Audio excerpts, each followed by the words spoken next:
Okay, perfect.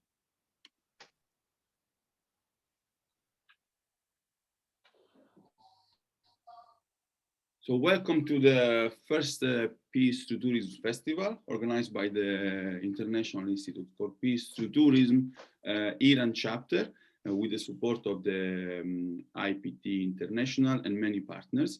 I would start with the performance by the pianist Daniela Roma from United States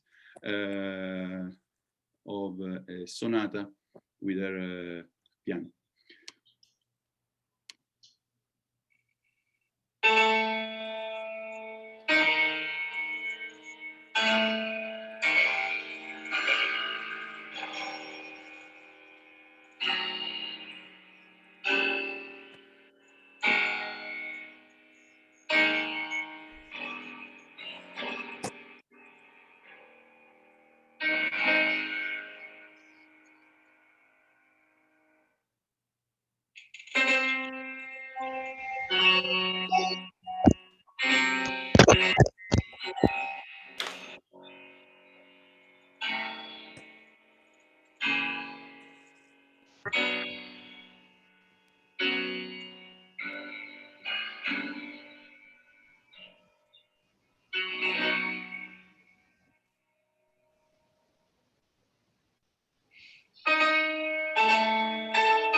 Le sentiment de nombreux Canadiens et du septembre, 3/4 d'entre eux jugeaient que ce scrutin n'était pas nécessaire.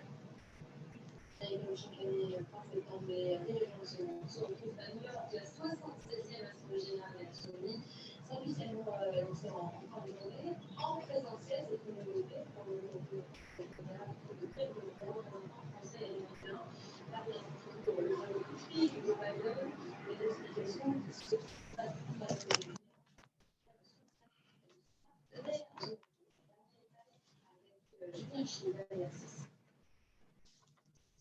C'est un invité surpris de l'Assemblée générale annuelle de l'ONU à New York, la crise diplomatique entre la France et les États-Unis.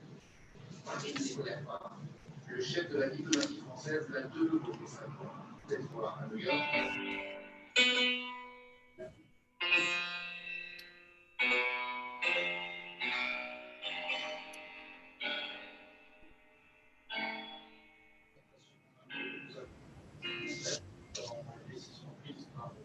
L'Australie et les États-Unis, c'est la permanence de réflexe sur une époque que nous espérions de tout. La note 15 septembre par Washington.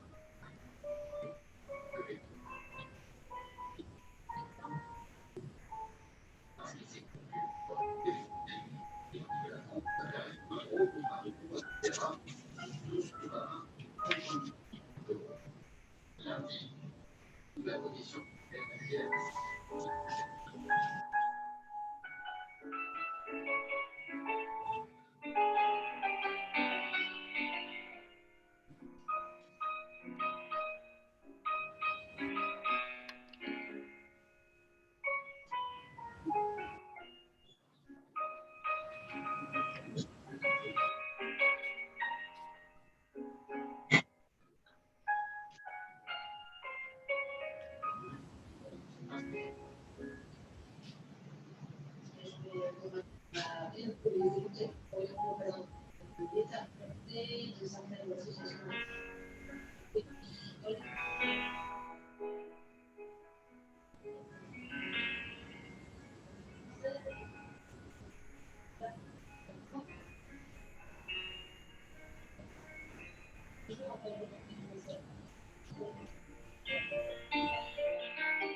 شروع شد. کانتینیو بزنم.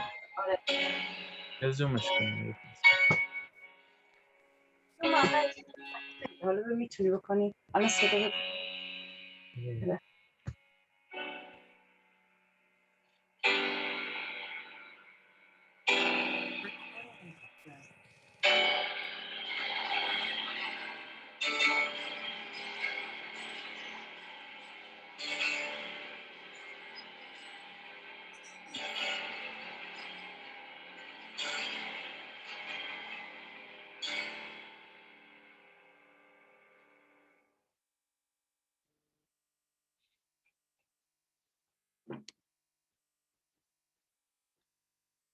Good morning or good afternoon again, and once again,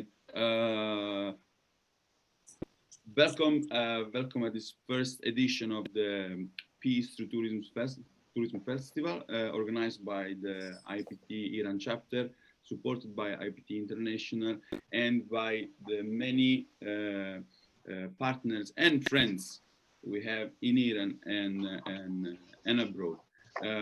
In fact, I can see already many faces that quite known friends, so thank you very much. There are actually many people that I must acknowledge. You assisted to the performance of by Daniela Roma, interpreting Lieds, a sonata by Lieds, on readings of Dante, chosen exactly because Dante, it is an author that basically founded his work on the idea of peace. He was also consultant of at that time of politicians and always promoted peace. We are going to have many artists, and many artists that collaborated to the realization of this festival. So Daniela Roma from United States.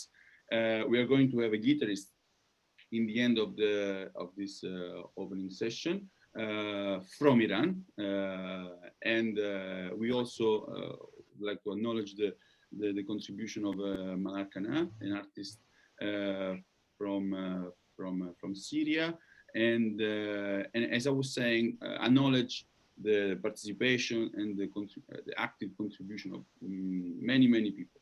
You are going to meet all these people during the festival. In particular, I would like to acknowledge for sure Manoush Jafari, the executive assistant that make an amazing job in helping me to organize this event this week, but also the people linked to the IPT, Reza. Here I can see Meran, Atiye, working with the design, etc. Meran is going to translate English to Farsi. Okay, just before starting, a few words in relation to this festival. The symbol of this festival is the bridge. Ideally, because this idea, I had personally this idea in Tehran. The symbol of this festival is the Tabiat, Pule Tabiat, the bridge of nature in Tehran. Why the idea of bridge? Because the festival starts on 21st of September, today, International Day of Peace, and will culminate on 27th of September, the World Day of Tourism. So we want to represent this link, peace and peace and tourism. Well, this is the main event concept. Once again, thank you very much. I'm going now to introduce everyone, but probably Meran would like to quite briefly translate. Yeah, sure. Thank you so much. Iranian friends. Okay, thank you so much, Mr. Carbone. سلام خدمت همه حضار. من مهران لطافت هستم. صحبت‌های آقای کاربون و بقیه افراد رو براتون ترجمه خواهم کرد. در ابتدا آقای کاربون خوش آمدگویی کردن. از همتون متشکرم در این فستیوال شرکت کردید. از خانم جعفری و دیگر افراد هم تشکر کردن که اینجا حضور داشتید.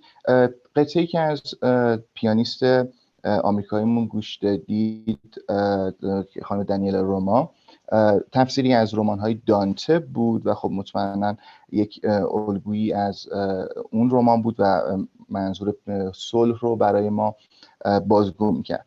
با دیگر هنرمندان هم توی این فستیوال آشنا خواهید شد، از جمله گیتاریست ایرانی که در آخر برنامه امروز با ایشون آشنا میشیم و قطعی از گیتارشون رو گوش میدیم و همچنین هنرمندی هم از سوریه داریم که در روزهای آینده مطمئناً قطعات اونها رو هم گوش خواهیم داد.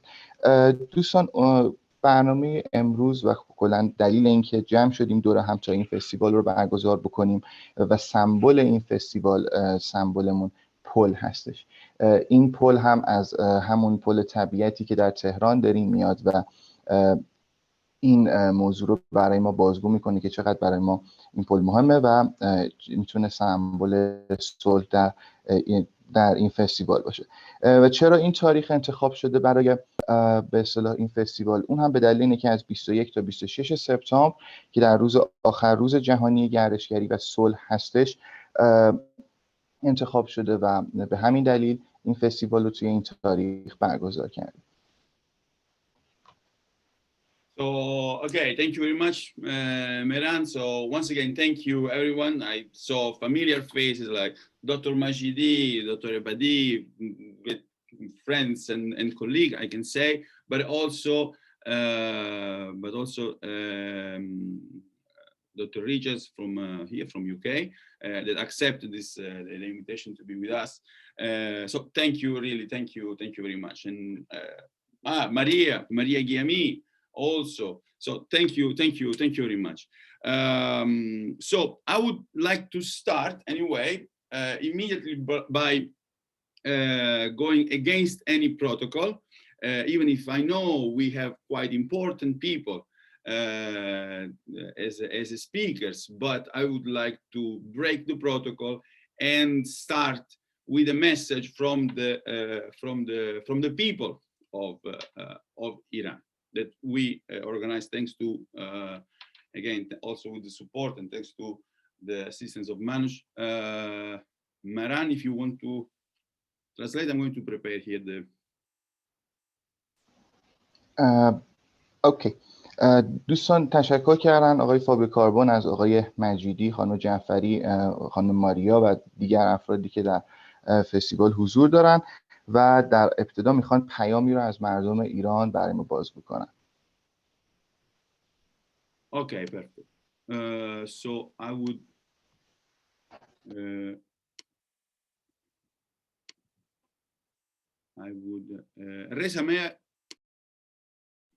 Reza, may I share the video, please? Yes, you can. Go ahead. Okay, thank you. Okay, perfect. So I would let the Iranian people talk first. Thank you very much.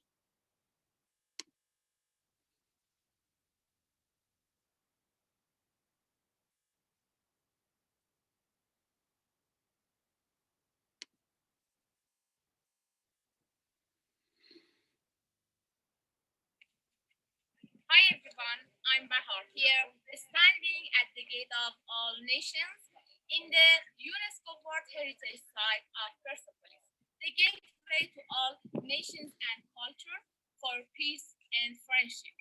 Today, while the need for expansion of peace is felt more than ever, as the most beautiful human ideal, World Peace Day is a good opportunity to establish a genuine culture of peace in the world.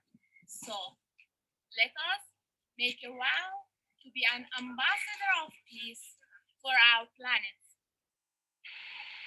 Hello, I'm Ali, and I'm talking to you from the beautiful Johannes square of Isfahan. For more than 4 centuries, this square has been a center for the gatherings of artists, scientists, and merchants from different nations and different religions. Today, it is our turn to use this heritage to reach mutual understanding in pursuit of sustainable peace. Undoubtedly, peace is the only human heritage which serves to develop respect, safety, and equality of human rights and dignity. So I'm Nahi, talking to you from the ancient city of Yazd, the city of wind power. I would like to tell you, in these frustrating days of physical distancing, maybe we could not get together like before, but it's important to keep in mind accessing to peace is only possible by having sympathy. Because all we know, every single process and development is possible and is made under auspices of peace and safety. We hope a world free of war and violence by the help of people from all around the world. Hi, this is Arash talking to you from Shahzadeh Garden of Mahan in Kerman province. Doubtlessly, the beauty and magnificence of peace is also comparable to that of the gardens. And the essence of this beauty is to be united in spite of all differences. Peace is considered as the universal ideal, and the International Day of Peace reveals the human innermost desires to live together in freedom, and it is a remember of friendship and sympathy, hoping for a world full of peace. Hello everyone, hope you are all okay. This is Nasima from Busher. I'm talking to you on the beautiful shores of the Persian Gulf.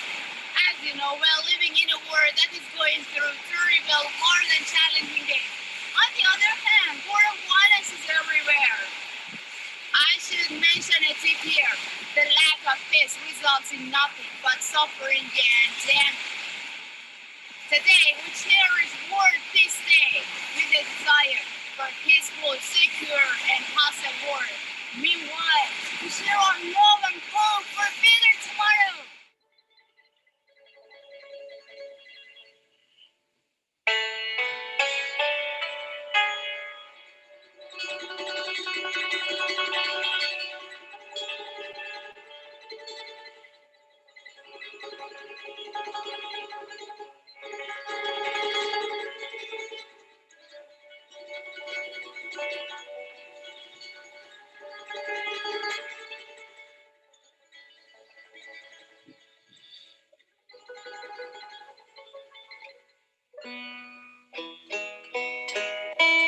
Shaping peace together.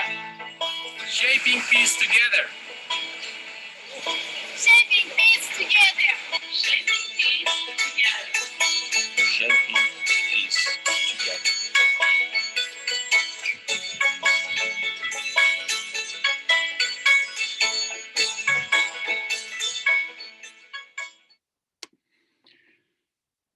Perfect. Thank you very much. Once again, thank you, Manush, because she coordinated the creation of this this video. Wonderful message from wonderful locations in Iran. That let me remember that the International Institute for Peace Through Tourism is a non-governmental and non-political, non-for-profit organization.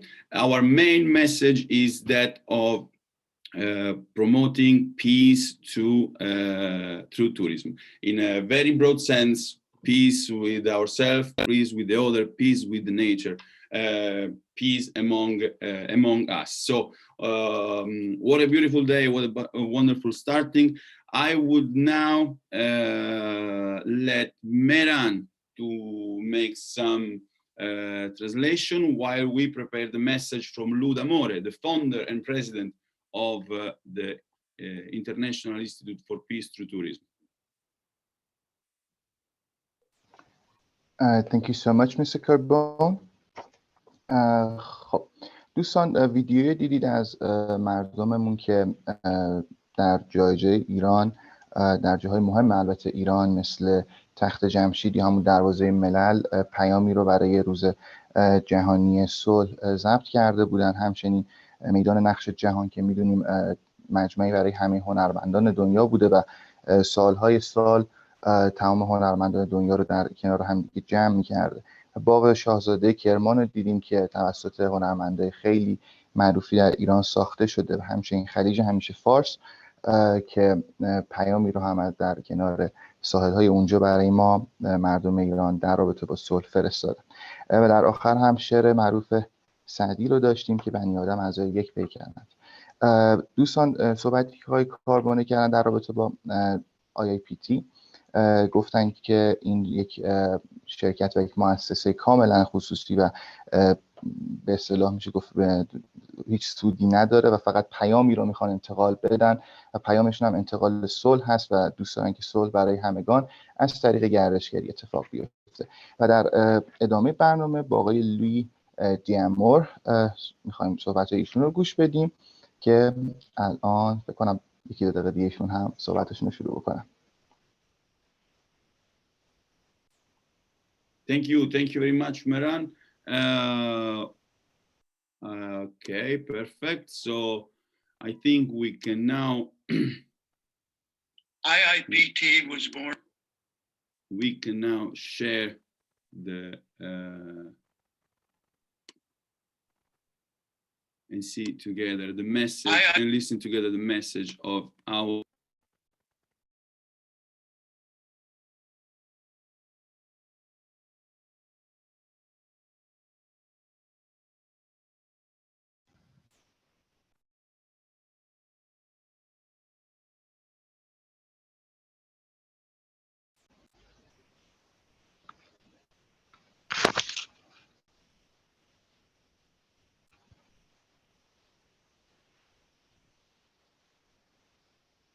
Mr. Carbone?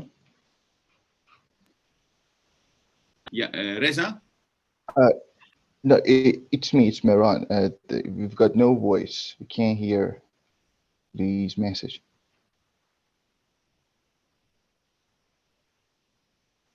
And but I think that it's not me sharing this. You are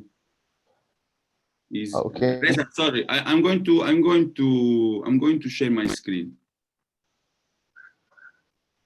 Okay, perfect. Thank you very much.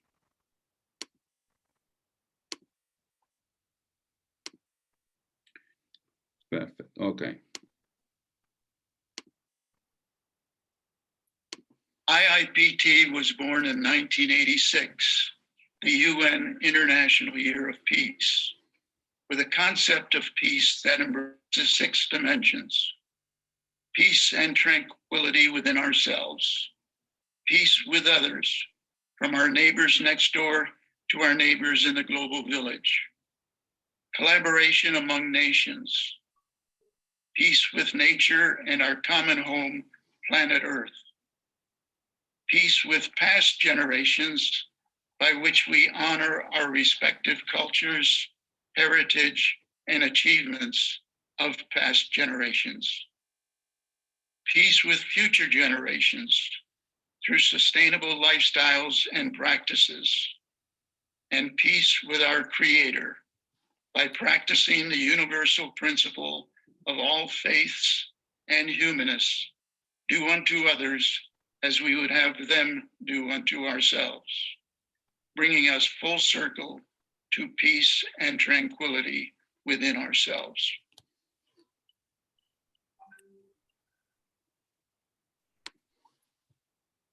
Okay, it was Lou D'Amore, and now unfortunately, I think I just would like to make you notice that some of the guests are not participating live, because despite the fact that it is an event organized by the Iran chapter of the IPT, it is a global event, and due to the hours, it's not possible for all of them to be present in this moment. So this is why some of the messages are recorded. Well, I would then pass to Reza. Do we have Taleb, or Taleb Rifai, is former Secretary General of the United Nations World Tourism Organization, and in this moment is part of Taleb is still not here. I just called him and he didn't respond. So I will try later on again. So you may continue with the next speaker, please. Perfect. Okay. Okay. Just for you to know, I'm talking from UK, for example. Many of the guests are from the participants are from Iran, and Reza, I think, is from Belgium, right, Reza? So yeah, it's quite a global event. I will while we wait for Taleb to join us. So at this point, I would leave the floor to Dr. Mohammad Reza Majidi, Iranian Association for the Cooperation with the UNESCO. Thank you very much. He is one of my friends in Iran, and I'm very happy to know him and to involve him in every IPT events that we have.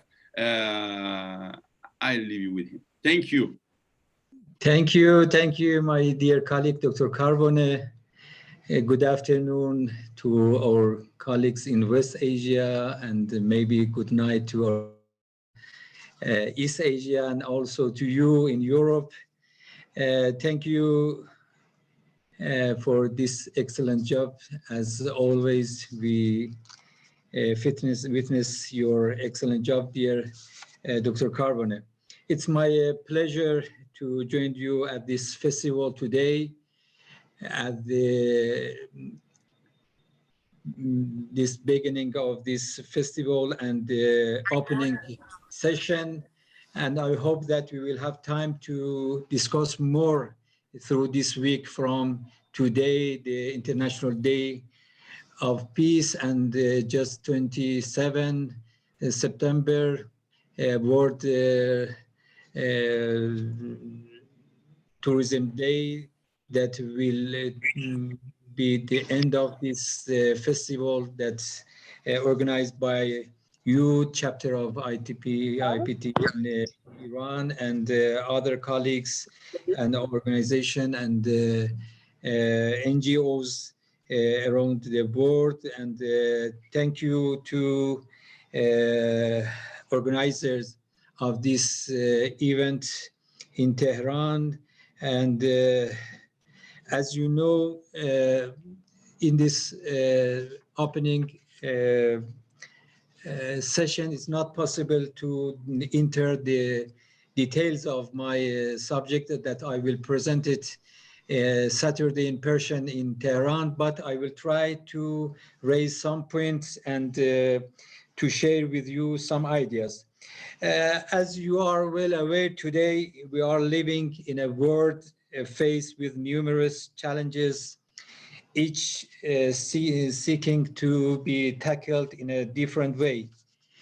Peace through tourism as the focus of our debates at this festival is one such strategy that since the establishment of this great institute around 40 years ago, I think all try to serve our purpose to have a sustainable peace. So to deal with these challenges, we have to do more, and I hope that these meetings and these seminars and conferences and debates will cooperate to have a more just peace in our world and more sustainable peace. So the relationship between peace and tourism is very interesting because both are complementary to each other. Tourism can be essential first for peace, and alternatively, tourism needs peace for its expansion and prosperity. Dear colleagues, tourism is a suitable tool which can be utilized to bring cultures closer together and benefit from it by teaching peoples and other cultures and environments. And I appreciate your job by beginning this opening session by the voice of Iranian people in different World Heritage sites in Iran. In other words, tourism has a powerful potential on the relations between different nations. One of the most important elements of which can be the establishment of expansion of peace across the world. Moreover, the tourism industry can be seen as a valuable mechanism in public diplomacy and to have it as in the international arena, it could be used as diplomacy features to increase and improve peace, friendship, security, cooperation, and among nations, and to increase economic growth and income. Dear Dr. Carbon and other colleagues, dear colleagues, I would like to mention that in my presentation next Saturday, I would like to raise a more important idea that is necessary to have sustainable peace. Peace without justice will not be sustainable. If we want to have a culture of peace, it should be based on justice. So, as I mentioned, and you will know, peace through tourism requires attention to justice. And this year's slogan of World Tourism Day, I mean inclusive growth, tourism for inclusive growth contributes to economic justice and is a step towards a just and sustainable peace. The more justice is done within communities and societies and among communities and societies, the closer we get to peace. With your permission, I summarize some items in Persian also, that it is not necessary to have it by our colleagues in Tehran. And thank you very much. hope. Thank you. Thank you. I was actually talking now with the translator, but if you can do it, yes, yes, I will translate it thank you. Summary in Persian, and we will have this article and with this job more detailed in my next presentation next Saturday.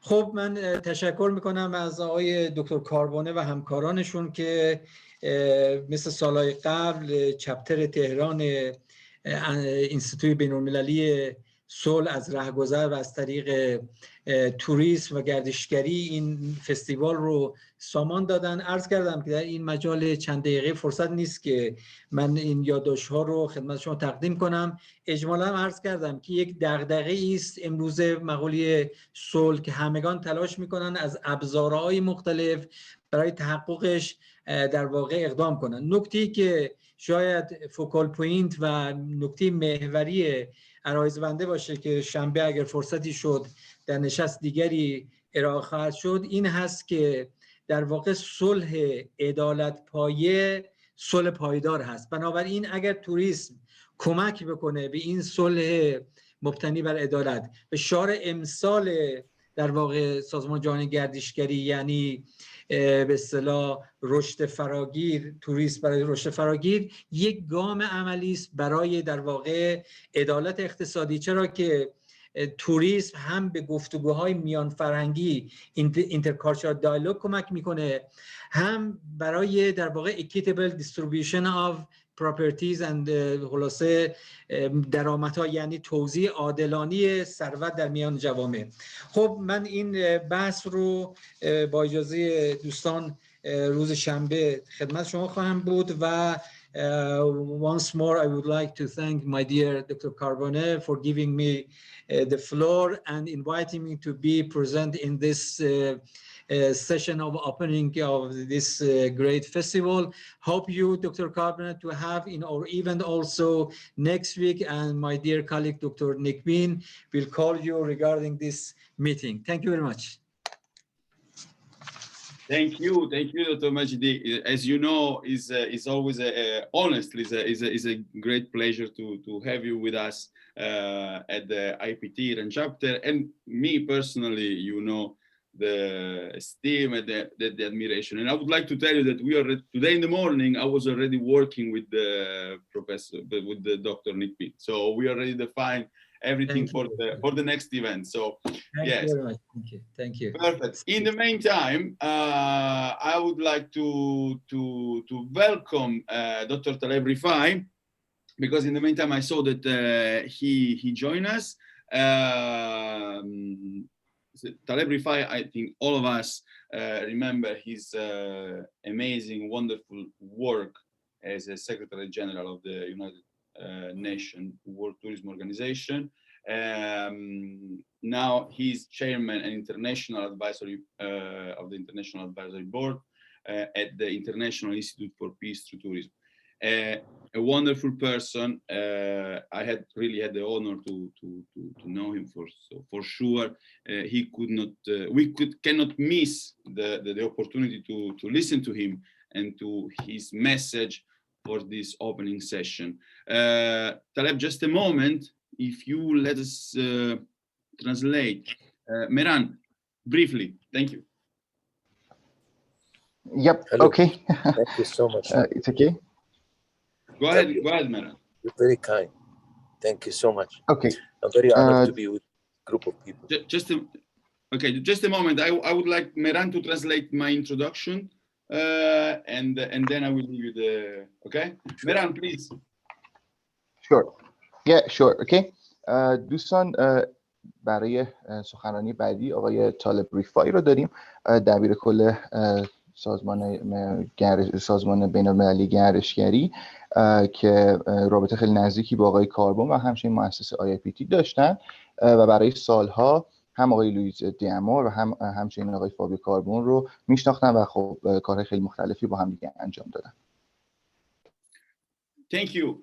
Taleb, the floor is yours. Thank you very much for being with us. Thank you, Fabio. Thank you for having me with you. It's a great honor to be here, to listen to our friends from Iran particularly. I have very special respect for Iran. Iran is a very special country to me. And I think we cannot talk about peace without including Iran. And I think what we heard from Mr. Reza here is very important. You cannot have peace without justice. Justice is a prerequisite for peace. And tourism is a pillar for that. You know, when you visit a place, you can never have any feeling of resentment to the people of that place. You have dinner with them, you listen to their music, you listen to their stories. You can never have bad feelings about them. So tourism and visiting is a very, very important diplomatic tool for peace. I completely believe in this.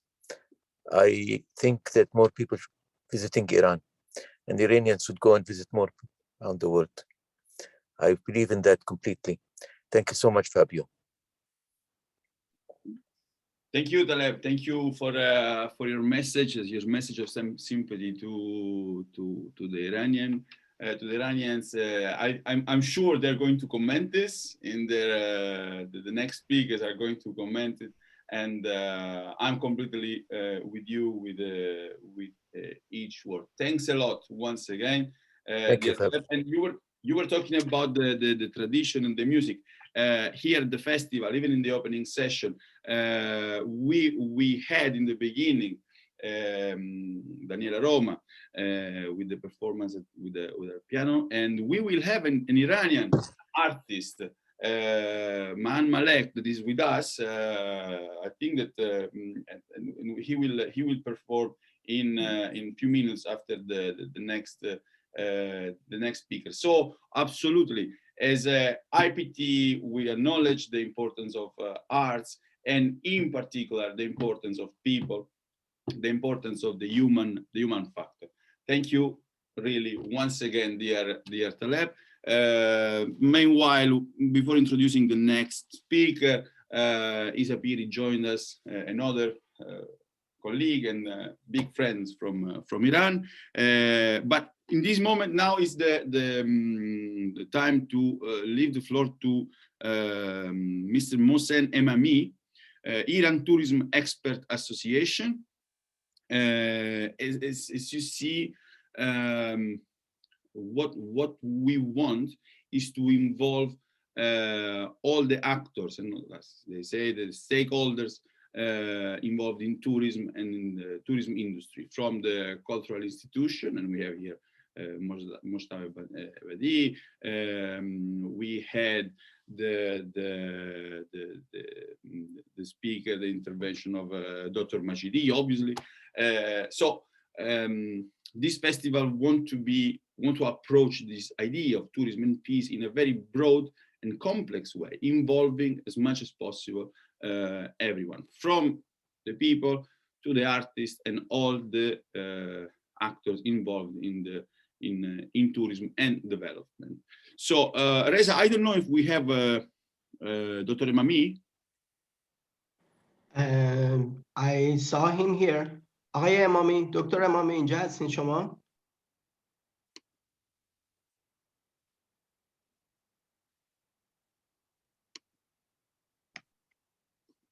unmute بکنی خودتون رو لطفا.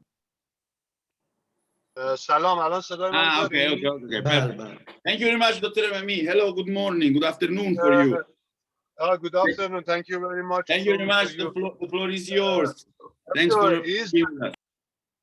Okay, now I just something happened. I should go somewhere, and I am driving now.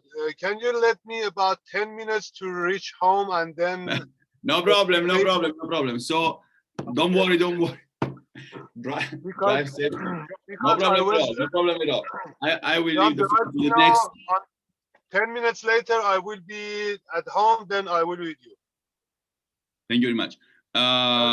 So I will leave the safety is more important than anything else. Safety is more important. Sure, Taleb. Also in this, I'm with you completely. So, okay, so it's the moment now to have let's say the international guest within the Iranian speakers. This another I can consider friend of mine, Richard Dixon, the peace, the Global Peace Forum here from UK, and I really thank him because he's following our work, and I know it, and he's supporting our work directly and indirectly. So I really would like to thank him and to leave the floor to him. I know that you have something to share with us, so you can perfectly. Thank you very much, Richard. And just last thing, Meran, please, then you eventually will need to translate the most relevant point. Thank you very much. Thank you, Richard. Well, okay. It was a long time that I didn't translate. Okay. Good morning, everybody from Coventry in the UK. Coventry is the United Kingdom's only city of peace and reconciliation, and I work for the Rising Global Peace Forum, which is a three-way partnership between the university here in Coventry, which is the second largest undergraduate university in the UK, the Coventry Cathedral, which I'll talk about, and the City Council. Meran, do you want to translate that now? Yeah, sure. خب دوستان در رابطه با دانشگاه کاونتری صحبت کردن که دومین دانشگاه بزرگ انگلستان هستش و همچنین در نزدیکی سیتی کانسل و همون شهرداری هستش و کلی دیتای دیگه که الان میخوام بهمون بدم. Thank you, Meran. I have a presentation which I hope you can see on your screens now. Fabio, can you see that?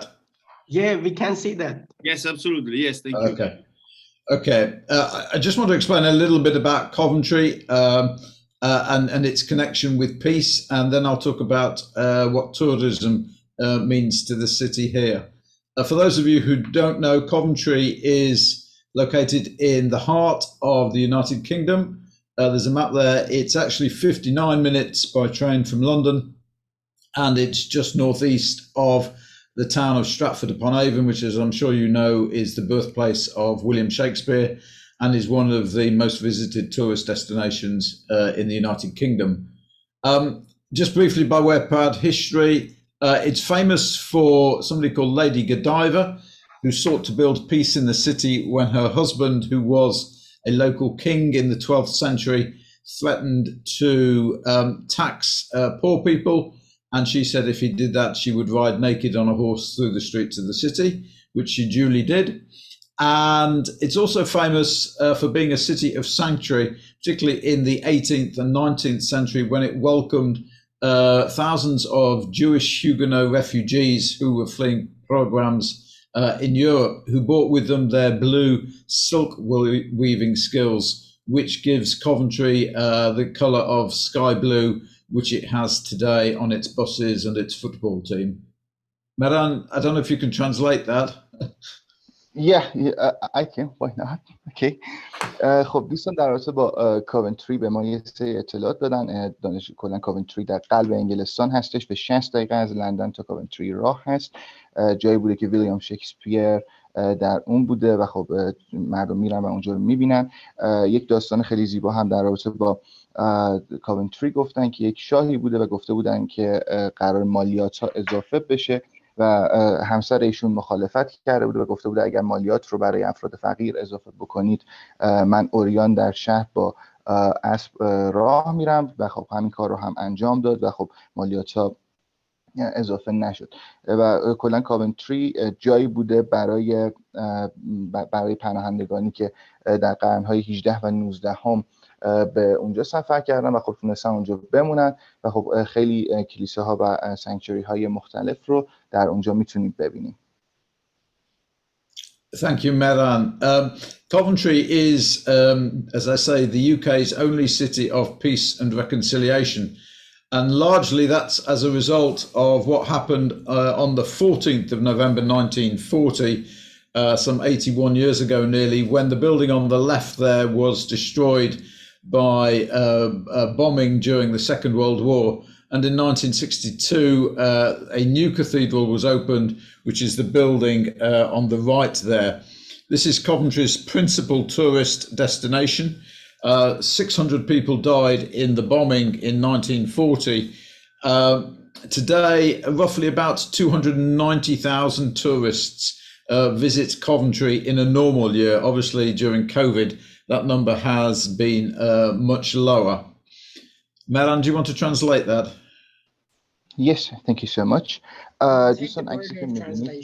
Thank you very much. So, ایشون داشتن درباره کوونتری صحبت می‌کردن که گفتن تنها شهریه توی انگلستان که معروف به شهر صلح، که این ساختمانی که شما دارین همزمان همین الان مشاهده می‌کنین توی سال 1940 توی بمبارانی که صورت گرفتش در جنگ جهانی دوم از بین رفتش، اما در سال 1962 یه ساختمان جدید رو احداث کردن که در سمت راست هستش، ساختمان سفید رنگیه ایشون گفتن، و یکی از مهمترین مناطق توریستی هستش که مردم سالیانه بالای 200 نفر میان به این مکان سر میزنن و ویزیت میکنن اینجا رو، و این مکان در انگلستان بسیار مشهوره.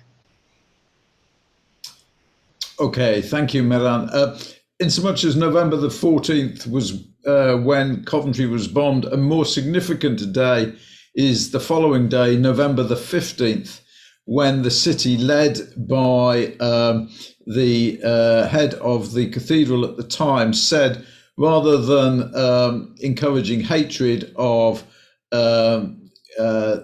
enemies, he said, we should reach out in peace and reconciliation towards them, and called for more understanding, and is famous for writing on the walls of the old cathedral, Father, forgive, and taking 2 wooden planks from the destroyed cathedral and making a cross out of them. Meran. Shall I continue? بله.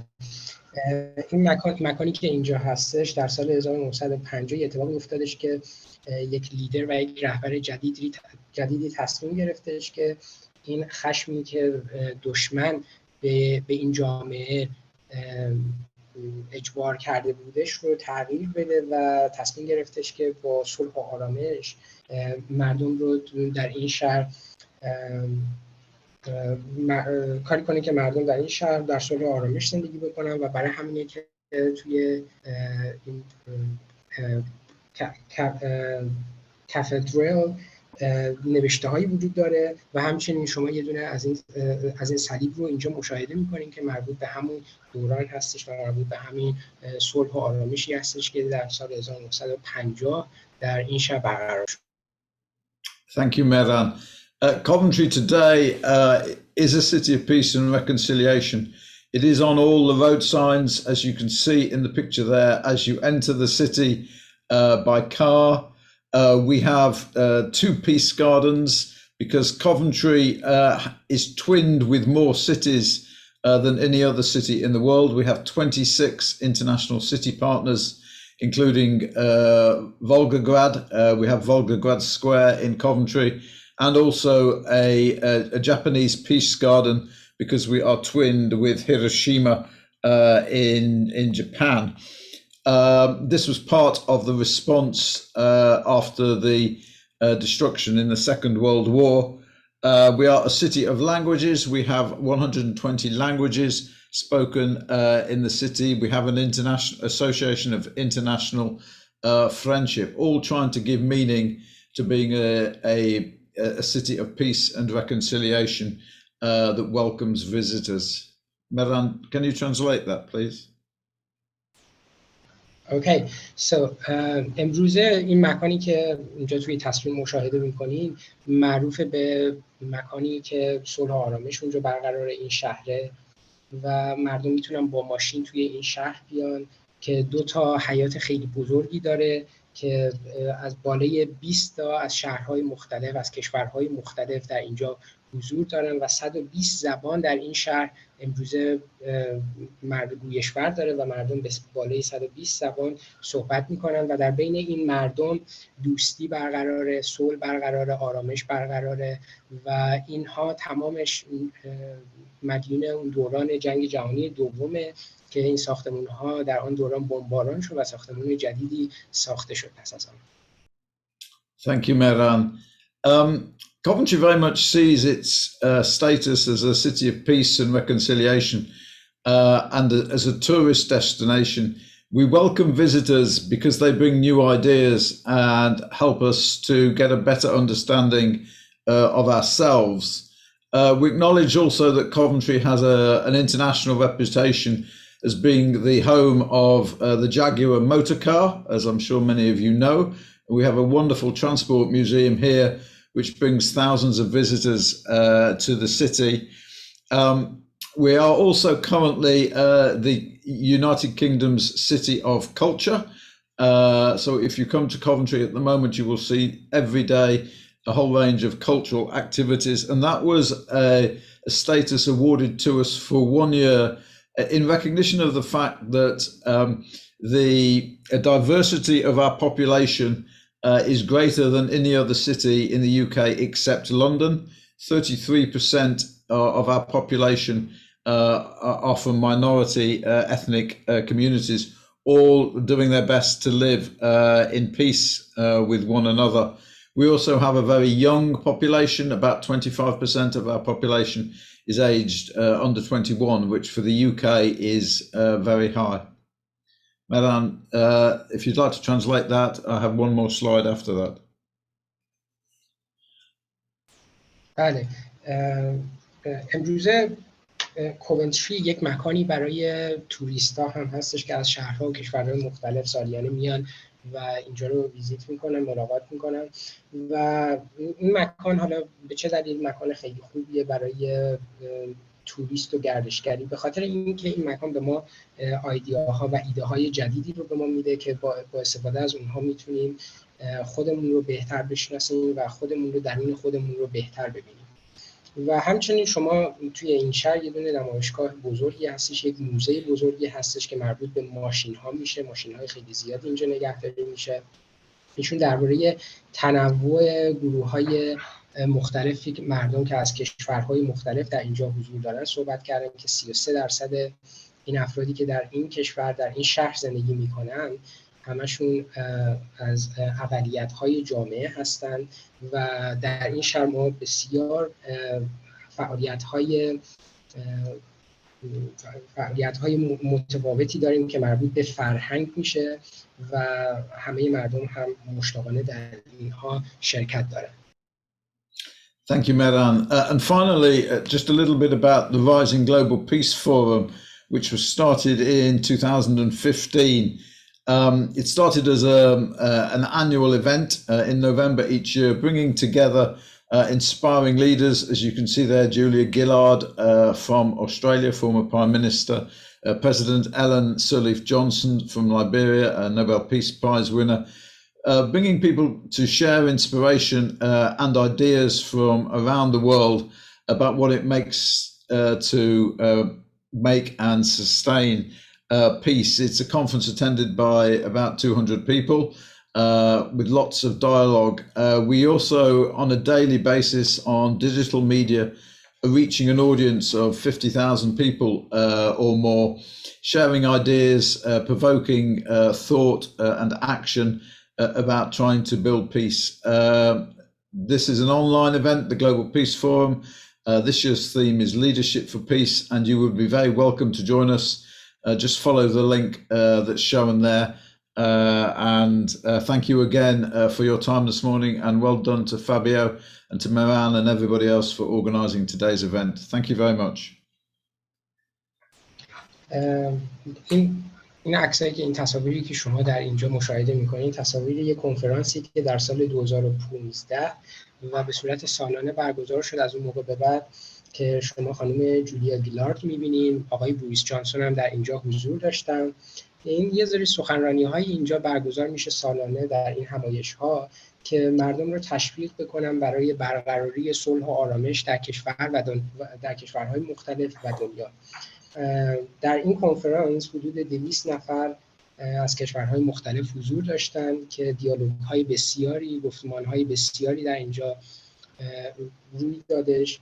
درباره مسائل دیجیتال صحبت کردن و این صحبت‌ها به دست بالای 50,000 نفر در مناطق مختلف دنیا رسیدش و در آخر هم ایشون گفتن که این لینکی که شما در این صفحه می‌بینید www.rising.org شما میتونید به این وسیله از طریق این وبسایت به ما ملحق بشین و ما را در این زمینه همراهی بکنید و همچنین از بقیه دوستانی که در اینجا در این همایش هستن تشکر کردم و صحبتشون رو ختم کردم. Thank you very much. Thank you, Mehran. And thank you, Dr. Richard Dixon. Richard, thank you very much for your time today, this morning. And I will keep always in the loop for the next events, for sure. Thank you very much.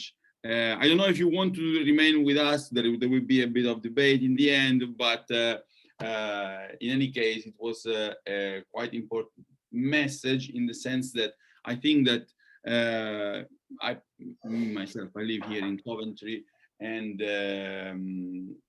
has a lot of point in common with what the IPT actually does with the City of Peace and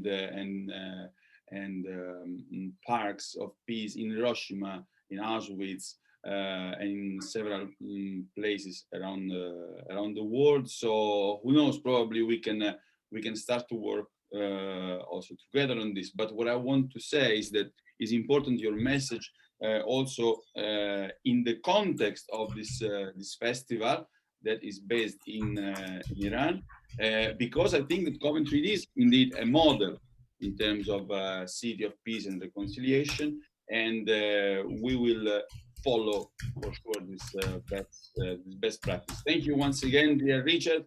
And I will have my friend Mustafa Evadi from the National Oil Defense Museum in a while. I am ready.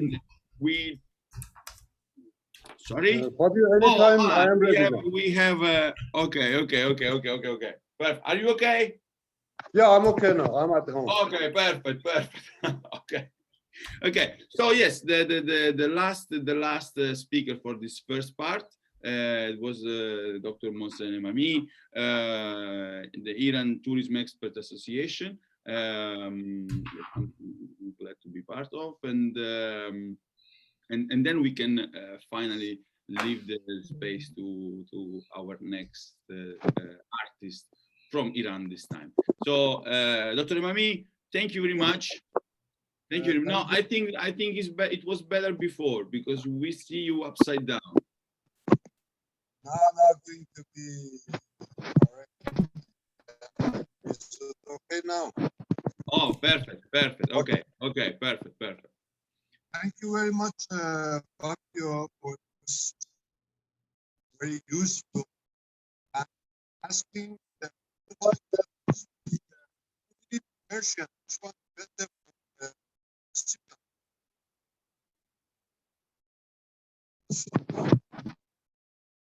hello, Fabio Mera. Can you hear me? Actually, not very well. We can hear, but not very well. So, I'm asking, is better for you and participant to speak English or Farsi? Which one you like? Which one? Well, I think that if you can make your presentation probably shorter, and we will translate anyway from English to Farsi. Okay. Yeah, I just speak in English that maybe everybody understand, and some part doesn't need to be translated. And I'm trying to just give some summary about this association, Iran Tourism Expert Association, in 5 minutes, which is very short. And first of all, I would like to say thank you to you and your colleague, Fabio, and the other participants for this important meeting.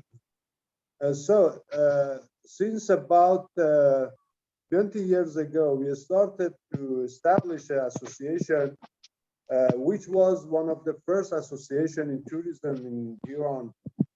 Actually, after that, there is a lot of the association which established and they active, most of them.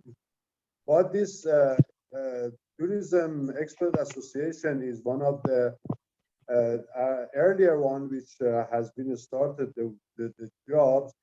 I am member of the board of this association. We have about 9 members of the board, and we have actually about more than 500 members which active, and also more than 2,000 members which like affiliate member.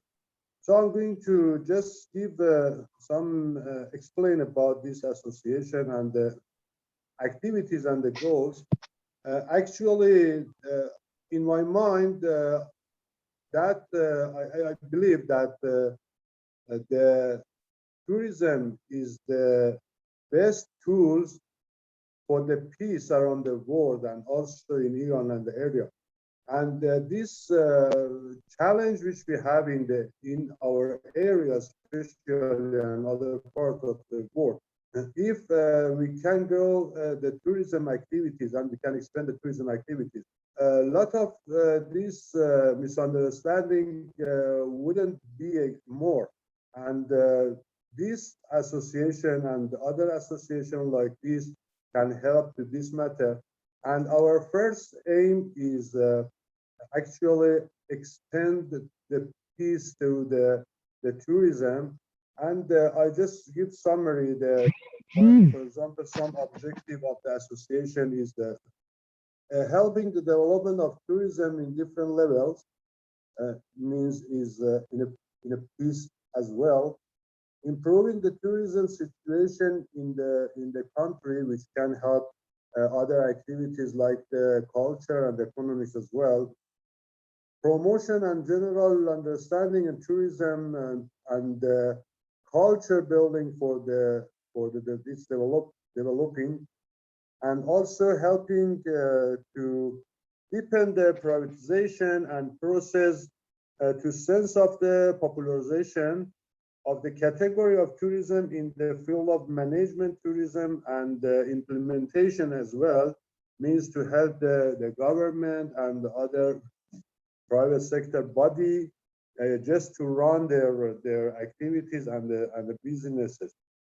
So other activities is like the identify and establish the effective communication with the specialists in Iran and around the world, consultants and graduated in the field of the tourism, and create a suitable environment for the activities, especially the activities which just can expand the peace. Designing and launching the various tourism system with the aim of the informing, recruiting and introducing tourism resources and the markets.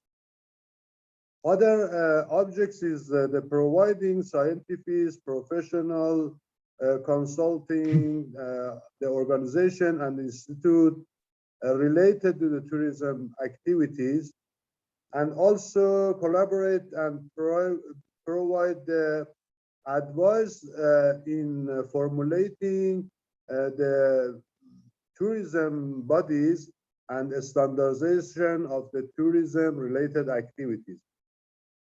Cooperation in the field of the improving the professional skills of university graduate employees and the workers involved in the tourism sector, and provide basis for the absorption of the labor market is also one of the objectives and the goals and the activities of this association.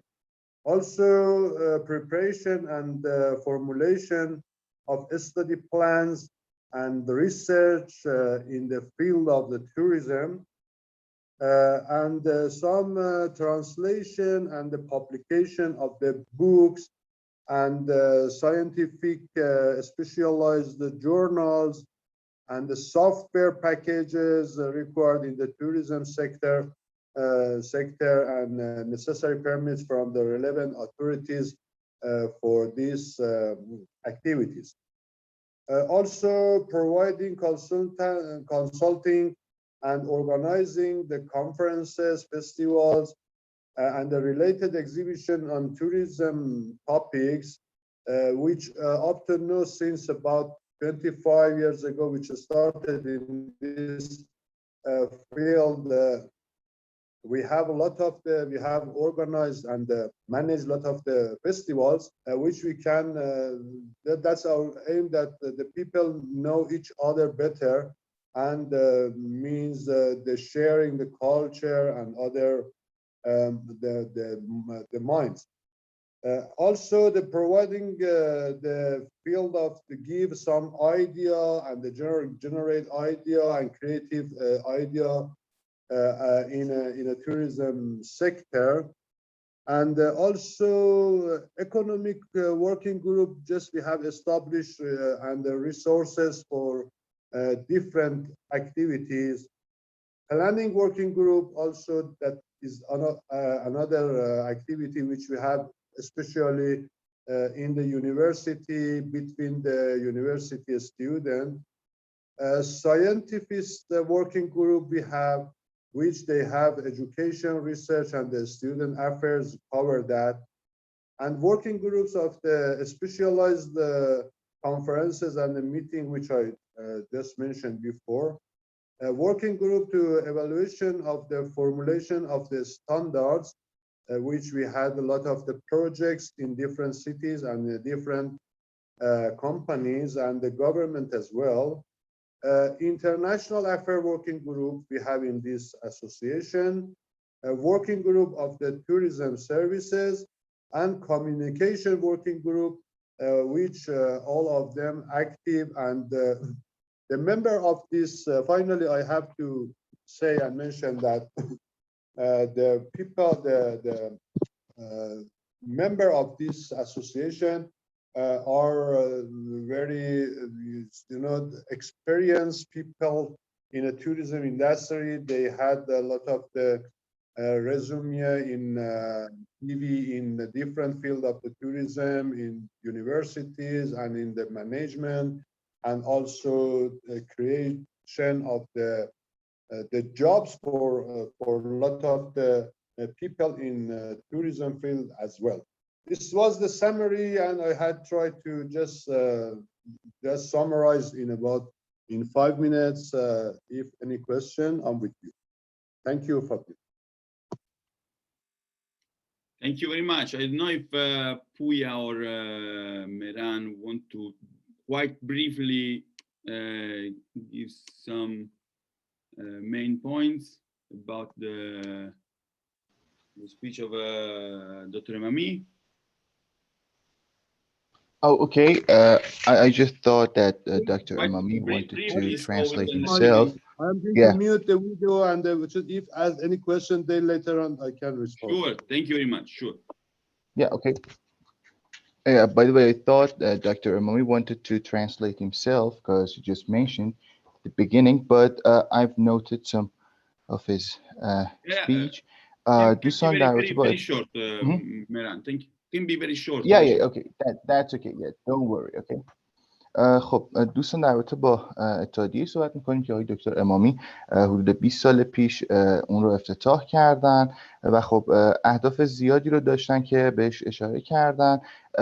اهدافی مثل ترویج صلح، مدیریت درست اون و همچنین به اصطلاح ترویج اهداف گردشگری و همچنین کارهای زیادی میکنن مثل مشاوره مختلفی که در صنعت گردشگری میدن، محیط خوبی رو برای یادگیری گردشگری و خب دروس اون اختصاص دادن، همکاری ها و ارائه نظرهای مختلفی در رابطه با فیلد گردشگری داشتن و خب همچنین در دانشگاه هم گروه ها و فعالیت های گروهی و دانشجویی و گروه های علمی رو به اصطلاح تشکیل دادن که در رابطه با گردشگری بوده و برای پیشرفت اون و همچنین کتاب های زیادی رو با 11 ناشر به اصطلاح انتشار دادن و همچنین در رابطه با بازار کار هم فعال بودن و دوست داشتن که بازار کار بهتر و فعالتری رو در کشورمون برای صنعت گردشگری داشته باشیم.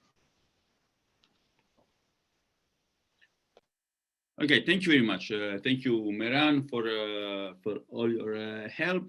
I would like to close this first part of the opening session. The second part is rich and full of many other friends and colleagues, not only from Iran, but also from other places in the world. So and it will be more related to culture this time. And let me introduce you first, because I would like to close this first part with the performance, as I announced in the beginning, of this Iranian artist. And that I would like to introduce. He's here with us because of the time allow him to join us. So I don't know if he want to say a couple of words, even in Farsi if you prefer, or in English, and then we will proceed with the performance. Salam. Okay. Hello. Can you hear me? Yes, perfectly. اوکی. عرض سلام دارم خدمت تمام عزیزانی که در جلسه حضور دارن. خیلی ممنون بابت وبینار بسیار خوبی که ترتیب دادین. بنده ماهان ملک هستم از شمال ایران و طی روزهای اخیر با آقای کاربونه تصمیم گرفتیم که موسیقی از طرف ایران هم به فستیوال اضافه کنیم. امیدوارم که لذت ببرید و ممنون بابت اطلاعات و کار زیبایی که دارین میکنین. خیلی متشکرم. مرسی. Thank you very much. Thank you very much, man. And I will leave the floor to your performance at this point. Thanks for your support. I would like to explain also that you will see there is a dedication of man of this piece. He put the music on a poem, and there is a dedication in the beginning. I would like to join him in this dedication as a IPT. Thank you, man.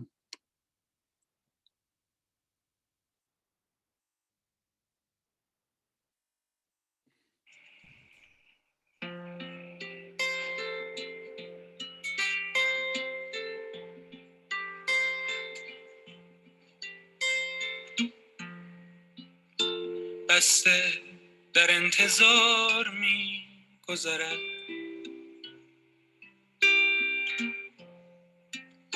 چه خنک روزگار می گذرد. می شتابد به سمت نامعلوم،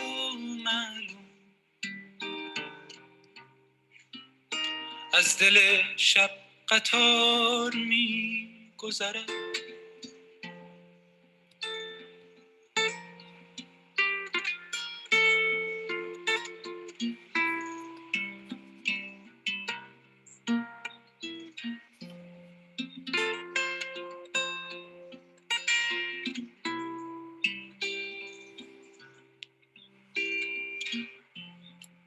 نی خبر است پرنده نی باران،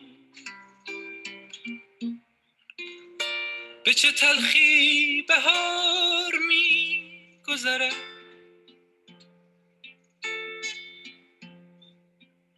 مگر از قتلگاه عاشق خود دختری بیقرار می گذرد، که چون این هر کرانه خاموش است و شب از هر کنار می گذرد.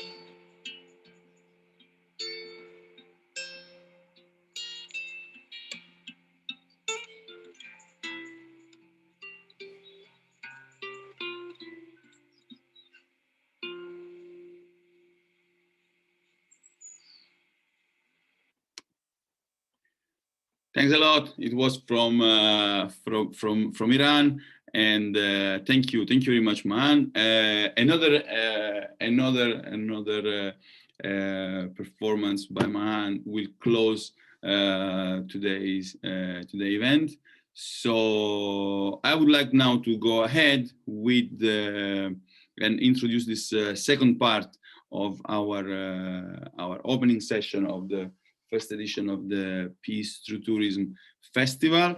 And I'm extremely happy to introduce you Dr. Mojtaba Evadi from the National Holy Defense Museum. Thank you for being with us. Thank you for all the support. The National Museum of the Islamic Revolution and the Holy Defense is one of the first big partners of the IPT Iran chapter, and it's always great to work together. And Mojtaba in particular is not only a colleague but is a big friend. So thank you very much, Mojtaba, and the floor is yours.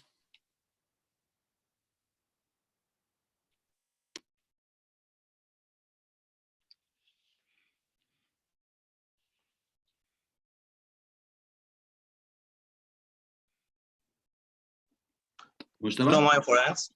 Oh, okay, now, yes. Okay. Hello, my friends. Good afternoon, everybody. Thank you so much for this opportunity. Actually, I had prepared my presentation in English, but as I see, most of the participants are from Iran. So I prefer to give the explanations in Persian, but the screen is in English. Perfect. Thank you very much, Mojtaba. Thank you. سلام عرض میکنم خدمت همه دوستان گرامی حاضرین جلسه. صحبت ها ما مختصر میکنم. امروز 30 شهریور و فردا 31 شهریور سالگرد آغاز جنگ تحمیلیه. شاید قبلش بهتر باشه که من خودم رو معرفی کنم. من مجتبی عبادی هستم، مسئول امور بین الملل موزه انقلاب اسلامی و دفاع مقدس. فردا 22 سپتامبر سالگرد آغاز جنگ تحمیلیه. یکی از طولانی ترین جنگ های قرن 20 که 8 سال طول کشید و حدود 500,000 نفر از افراد دو طرف چه غیر نظامی و چه نظامی کشته شدند. این جنگ طولانی ترین جنگ متعارف در نیمه دوم قرن 20 بود که با تهاجم ارتش بأس صدام به مرزهامون هم از طریق زمین و هم در دریا و هم هوا شروع شد و 8 سال به طول انجامید. موزه ملی انقلاب اسلامی دفاع مقدس با هدف گرامی داشت یاد و خاطره شهدای جنگ تحمیلی و همینطور جلوگیری از تکرار چنین وقایعی در آینده احداث شده. فرهنگ دفاع مقدس اونقدر عمیق بود که دولت‌ها برای زنده نگه داشتن یاد خاطر اون 8 سال حماسه دست به اقدامات مهم و متعددی زدن. یکی از مهمترین اون اقدامات احداث موزه‌های جنگ بود. البته موزه ما موزه جنگ نیست، همونطور که از اسمش پیداست این موزه یک موزه دفاع است، یک دفاع مشروع که ما در مقابل تهاجم ارتش بأس عراق از خودمون نشون دادیم. و موزه ملی انقلاب اسلامی دفاع مقدس مدرن‌ترین موزه غرب آسیا لقب گرفته. تصاویری از این موزه مشاهده می‌فرمایید. 22,000 متر مربع زیربنای این موزه هست با تجهیزات بروز و مدرنی که در واقع بازنمایی میکنه اتفاقات و وقایع اون 8 سال دفاع مقدس رو. در دهه 80 میلادی یک تغییر پارادایمی در موزه‌داری اتفاق افتاد. دهه 80 که تقریبا مصادف میشه با همین شروع جنگ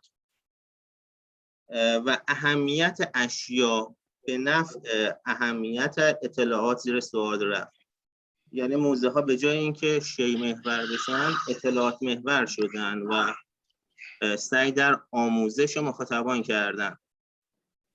همونطور که در این دیاگرام مشاهده میکنید، موزه، اطلاعات و بازدید کننده، مجموع تعامل این سه المان تبدیل میشه به فرهنگ صلح یا culture of peace. اصطلاح فرهنگ صلح برای اولین بار توسط سازمان ملل متحد در سال 2009 به کار رفت. فرهنگ صلح رو یک مجموعه‌ای از ارزش‌ها، نقطه نظرها و رفتارهای زندگی معرفی میکنن که از طریق اون از خشونت جلوگیری میشه و سعی میکنه که مشکلات رو به صورت ریشه‌ای حل بکنه.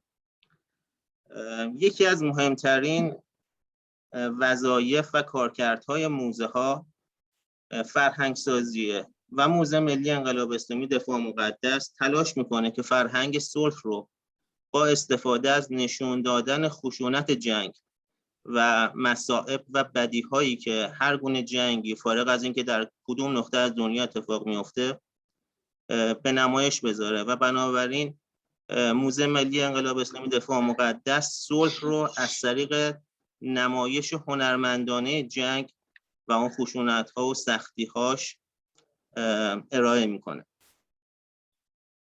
گفتیم که یکی از مهمترین کارکردهای موزه ها فرهنگ سازیه. بنابراین به اعتقاد بنده تمامی موزه ها فارغ از این که چه نامی دارن و چه چیزی رو به نمایش میذارن موزه صلح خواهند بود.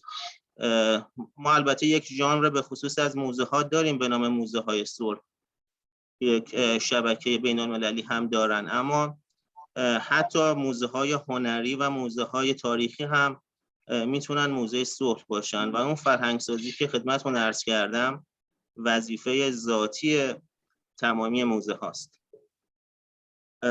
انشاءالله روز 25 سپتامبر که میشه روز شنبه 3 مهر ماه ما یک پنلی خواهیم داشت که نقش موزه ها رو در ترویج فرهنگ صلح به صورت خیلی مفصل مورد بررسی قرار میدیم. خیلی ممنون از توجه شما دوستان، بیشتر از این مصرف اوقات نمیشم. Thank you so much, Dr. Carbone. Thank you. I particularly like the previous slide. All museums are peace museums. As you know, and many people probably know, my background is in humanities and archaeology, so cultural heritage. So museums. So I deeply believe. So I'm with you when you said that all the museums are peace museums. For as I was saying in the beginning, the second part is particularly dedicated to the role of culture, and we will talk about this during the week, during the festival. And once again, Mustafa, Dr. Abadi, and the museum, which is an amazing museum. I invite everyone to go there and visit in Tehran. They're great supporters of our work. So, okay, thank you very much. I would just, Reza, we are with your, yes. Okay, so I would like now to introduce the next speaker. Dr. Salami, University of Tehran. Yes. Good morning. Good morning and good afternoon. So, Rus Mikhail. Thank you. Dr. Salami is from the University of Tehran and is here with us to open this festival. The floor is yours. Thank you very much. Thank you. Thank you for this festival. I'm Ibrahim Salami from University of Tehran and Foundation of Sustainable Tourism Development. I'm speak Persian this conference. Excuse me. سخنرانی من راجع به دیپلماسی عمومی و گردشگری پایدار برای صلح هست و ضمن اینکه تشکر میکنم از این موضوع مهم که به بحث صلح و گردشگری پرداخته میشه. من سعی میکنم در موضوع کنفرانس سخن بگویم و امیدوارم که ترجمه خوبی هم صورت بگیره. از مهران عزیز و همکارانشان تشکر میکنم. صلح در فرایند گردشگری پایدار و همچنین توسعه گردشگری بین المللی در جریان میهمانی و میزبانی بهتر و پایدارتر از دیگر عوامل به وجود می آید و در فرایند جهانی شدن گردشگری بزرگترین پدیده جامعه مدرن است. این امر با توسعه گردشگری بین المللی و حرکت و سفر بیش از 1,400,000,000 نفر در قالب توریسم ورودی و توریسم بین الملل در سال 2019 پیش از همهگیری کووید 19 و بیماری کرونا تحقق یافت. من نمیدونم دوستان ترجمه الان میخوان بکنن یا بعد خلاصه اینو ترجمه میکنن؟ ترنسلیت مهران؟ یک کم ادامه بدید، من خلاصش رو برای دوستان ترجمه میکنم و میتونم اصلا براشون تایپ کنم بفرستم، مشکلی نداره. حالا من به اصطلاح متن انگلیسیش هم بعد در خدمتتون قرار میدم. ولی خب متشکرم، اگه اینجوری باشه که عالی میشه. Meran, you or Puya, I don't know if you can give a few words of the speech. Yeah, okay. I will give the brief summary at the end of his very speech, brief, okay? very brief. Thank you. Yep, sure. Don't worry. And I can type and I can send you a message. I can take the burden of translation if you want. No, it's okay. Don't worry, it's okay. Okay, so I'm going to do that. So Mr. Salami, who is the professor of Tehran University, says that this talking will be about the public diplomacy and also sustainable tourism in the world. And he also emphasized the importance of justice and peace in tourism, in sustainable tourism, in order to by which we can introduce and also develop tourism throughout the world. And he also emphasized that in order to have a great tourism in the world, it's better to it's kind of a process of globalization, so by which we can hang on and also create a modern society in the world. And he also emphasized that before COVID-19, before a pandemic,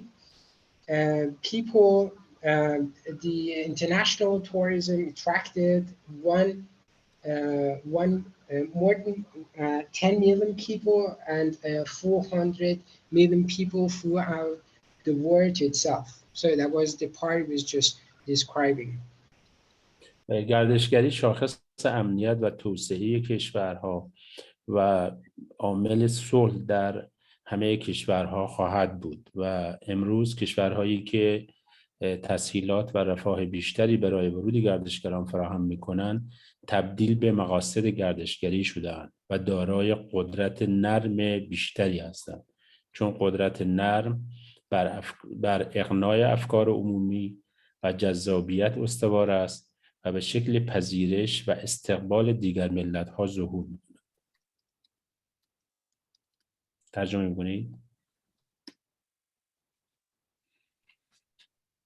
Okay, yes, why not? So he also emphasized the importance of peace and the security of the people throughout the world. And he said that it's kind of a really important factor in all the countries in the world, which by which we can create a welfare for the countries. And also he also emphasized the importance of power. He also emphasized the importance of a delicate, or it's kind of better to say a facet power in the world, by which we can influence the people throughout the world. دیپلماسی عمومی عامل اصلی نفوذ و رخنه در افکار دیگر ملت هاست و ارتباط مردم با مردم بیشتر از ارتباط دولت ها با دولت ها در روابط خارجی مؤثر است. کسب قدرت نرم برای کشورها از طریق دیپلماسی عمومی گسترش پیدا کرده است و این نوع از دیپلماسی بر دیپلماسی فرهنگی، دیپلماسی اقتصادی و دیپلماسی سیاسی استوار می باشد. Okay, so he was just talking about the public diplomacy, which has its roots in the mind of the nations, all nations in the world.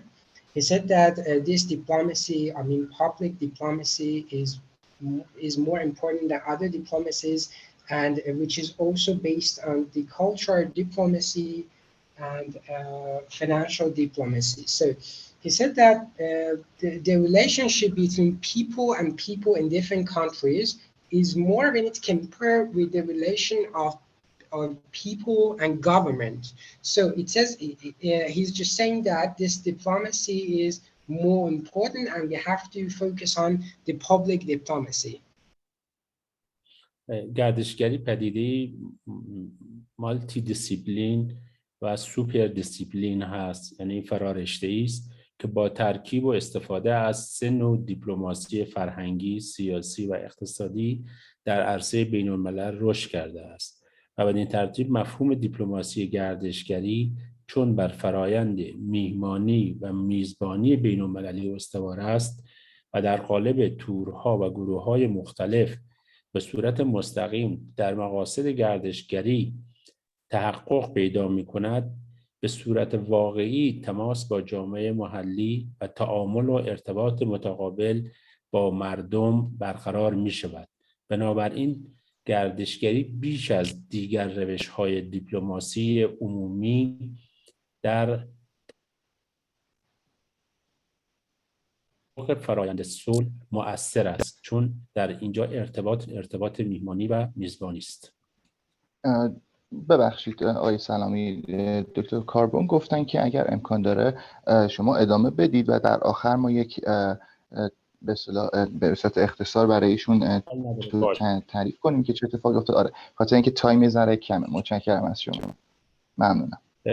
گردشگری بین‌المللی در قالب گروه‌های غیر دولتی و سازمان‌های مردم نهاد برگزار می‌شود و فارغ از تشریفات رسمی است و به همین دلیل در رابطه خارجی اهمیت بیشتری پیدا کرده است.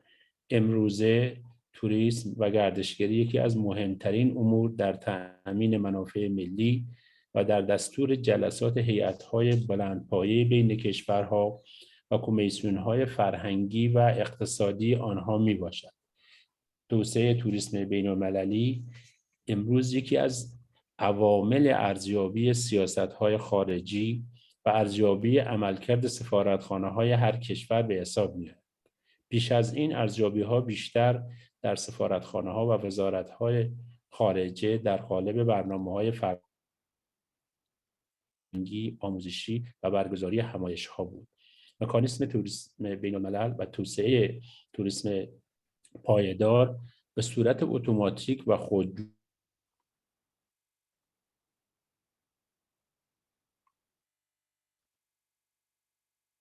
رسمی بر ابعاد فرهنگی، اقتصادی و یعنی به صورت پایدار از ابزارهای فرهنگی، رسانه‌ای و همچنین اطلاع رسانی بیشتر مؤثر بوده است و حمایت و ایجاد مقاصد گردشگری و فراهم نمودن امکانات و تسهیلات برای گردشگران ورودی برای هر کشور نوعی سرمایه‌گذاری غیر مستقیم خارجی در داخل کشور محسوب می‌شود که این نوع از سرمایه‌گذاری غیر مستقیم خارجی منجر به توسعه صادرات به صورت بهینه و مطلوب و رونق کارآفرینی و اشتغال و تحقق عدالت می شود و هویت فرهنگی جامعه محلی بیش از پیش شناخته می شود و حفظ می گردد و همچنین چنین هویتی در عصر جهانی شدن تعالی می‌یابد.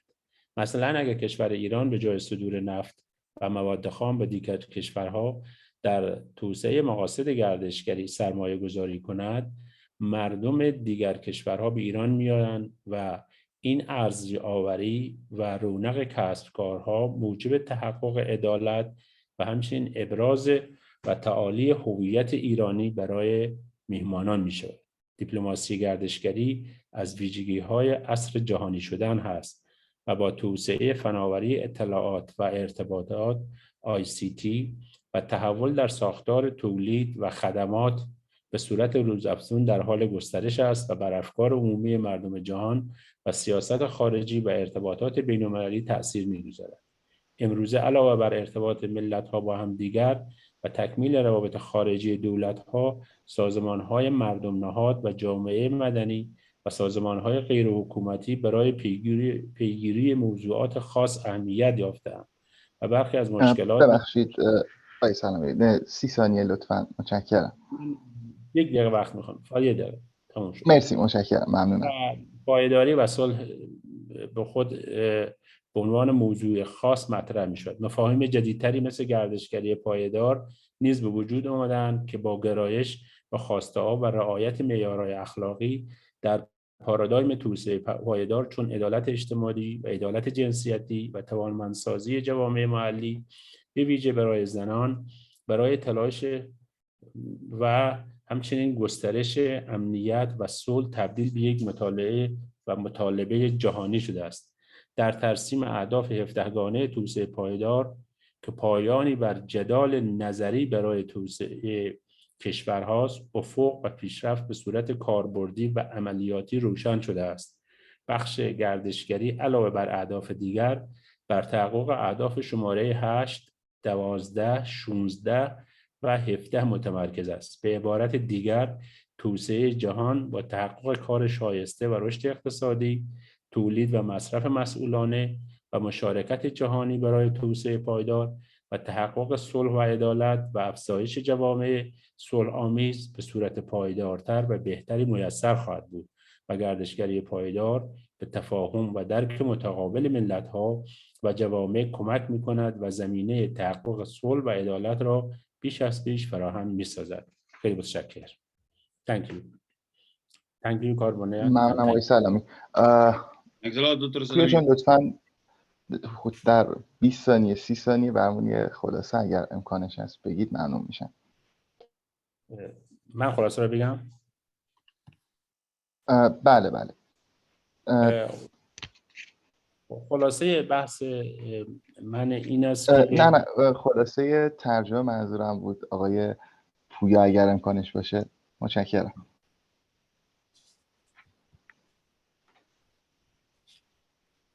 Pooya, can we do 15 seconds just the recap of the speech?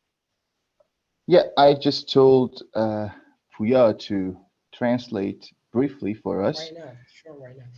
Okay. As I said before, he was just emphasizing and repeating whatever he was just saying before as he was translating.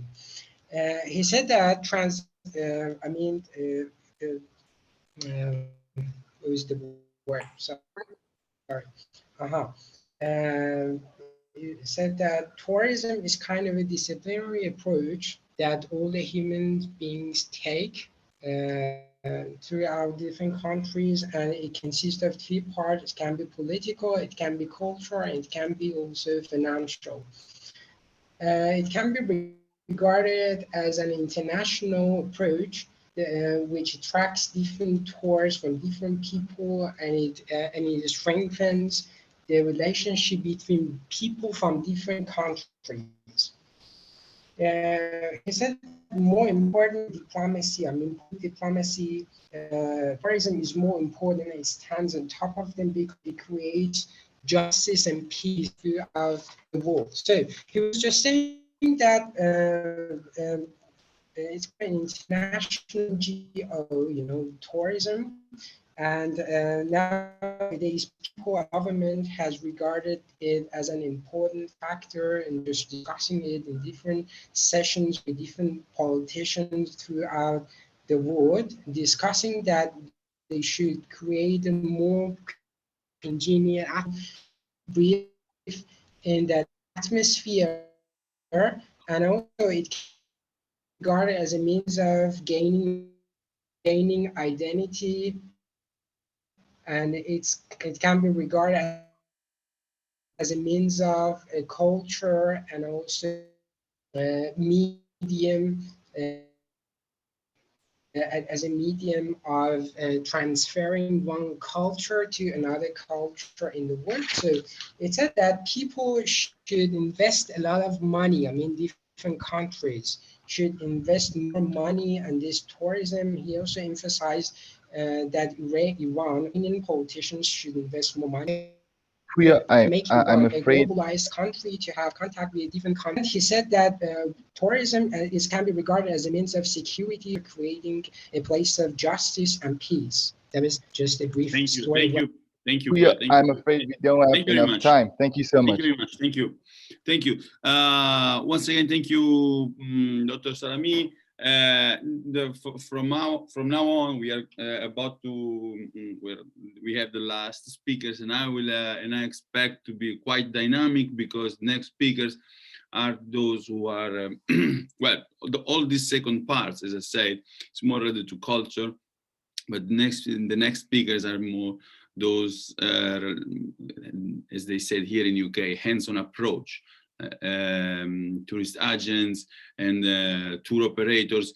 We will have, I see René Duterreau is joined us from Houston, US. So there will be also this important perspective from the industry outside, from tourism industry outside Iran. And there will be the perspective of the women in tourism with Maria Ghemi. So let's start this last part. Let me introduce you, Dr. Pourfaraj. Sorry if I my Farsi is not perfect. Iranian Tour Operators Association. Thank you very much. به نام خدا. من ابراهیم پورفرج هستم، رئیس جامعه تورگردانان ایران. جامعه تورگردانان ایران از تمام کشورهای مختلف تور به ایران میاره. آقای دکتر فابیو کاربون من خیلی تشکر میکنم که این شرایط رو برای ما فراهم کرد. متشکرم از شما. به نظر من در واقع گردشگری یک نوع ارتباطی است، یک رابطه است که بین انسان‌ها صلح و صفا ایجاد میکنه. گردشگری در واقع ابزار خوبی برای گفتگو هست، ابزار خوبی برای شناخت فرهنگ همدیگر هست. اگر گردشگری اتفاق نیفته، صورت نگیره، رفت آمد صورت نگیره، شاید شناخت انسان‌ها از فرهنگ همدیگه قابل درک نباشه.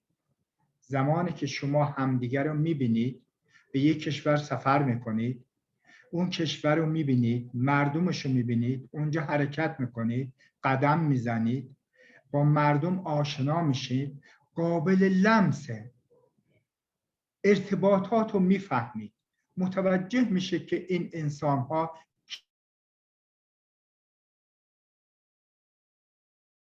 چی هستن.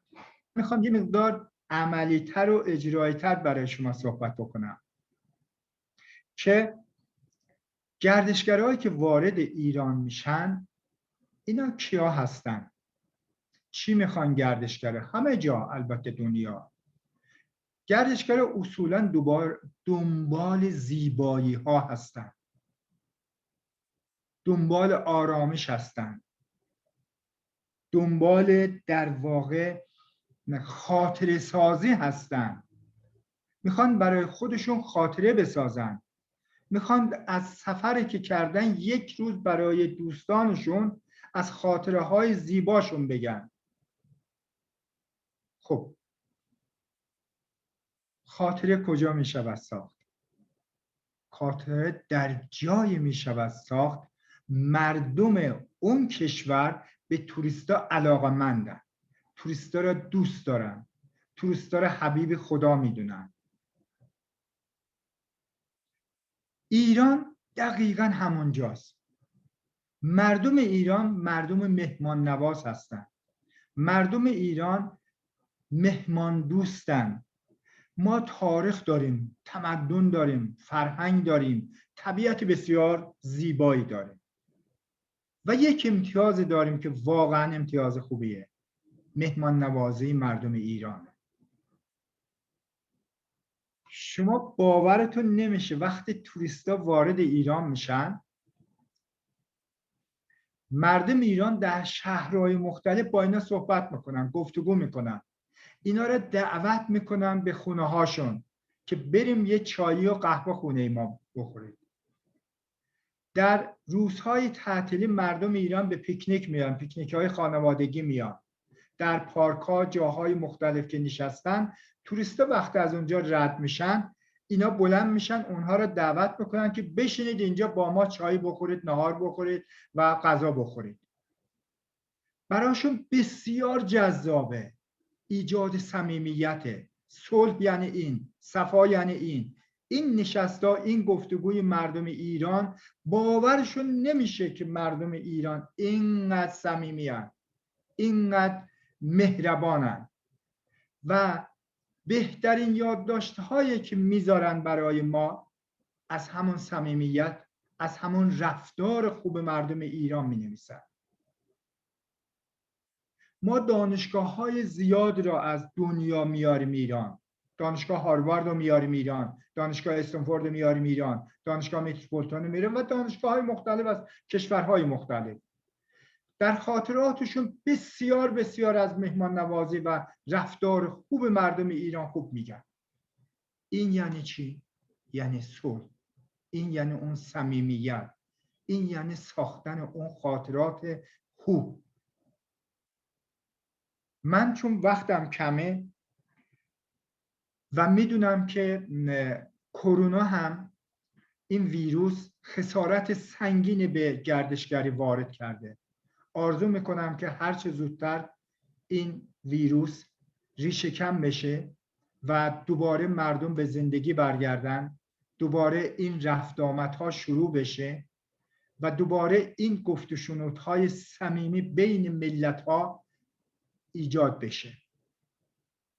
در واقع کسایی که میان ایران، مردم ایران از این گردشگرا، هر تک تک در واقع این گردشگرا بعد از اینکه سفر به ایران میکنن موقعی رفتن بسیار ناراحت میشن، میگن کاش یه هفته دیگه هم میموندیم ایران و اینها میشن همون سفیران صلح برای جهان.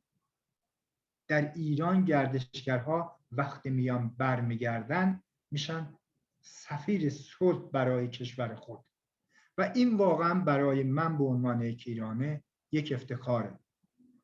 من 33 سال شغلم اینه، تمام تلاشم بر اینه که بین مردم جهان و ایران یک صلح و صفای ایجاد بشه. خدا را شکر که موفق بودیم و این رفت آمدها و این رونق گردشگری در دنیا آرامش ایجاد میکنه، در دنیا صلح و صفا ایجاد میکنه، در دنیا به اصطلاح سفیران صلح میسازه.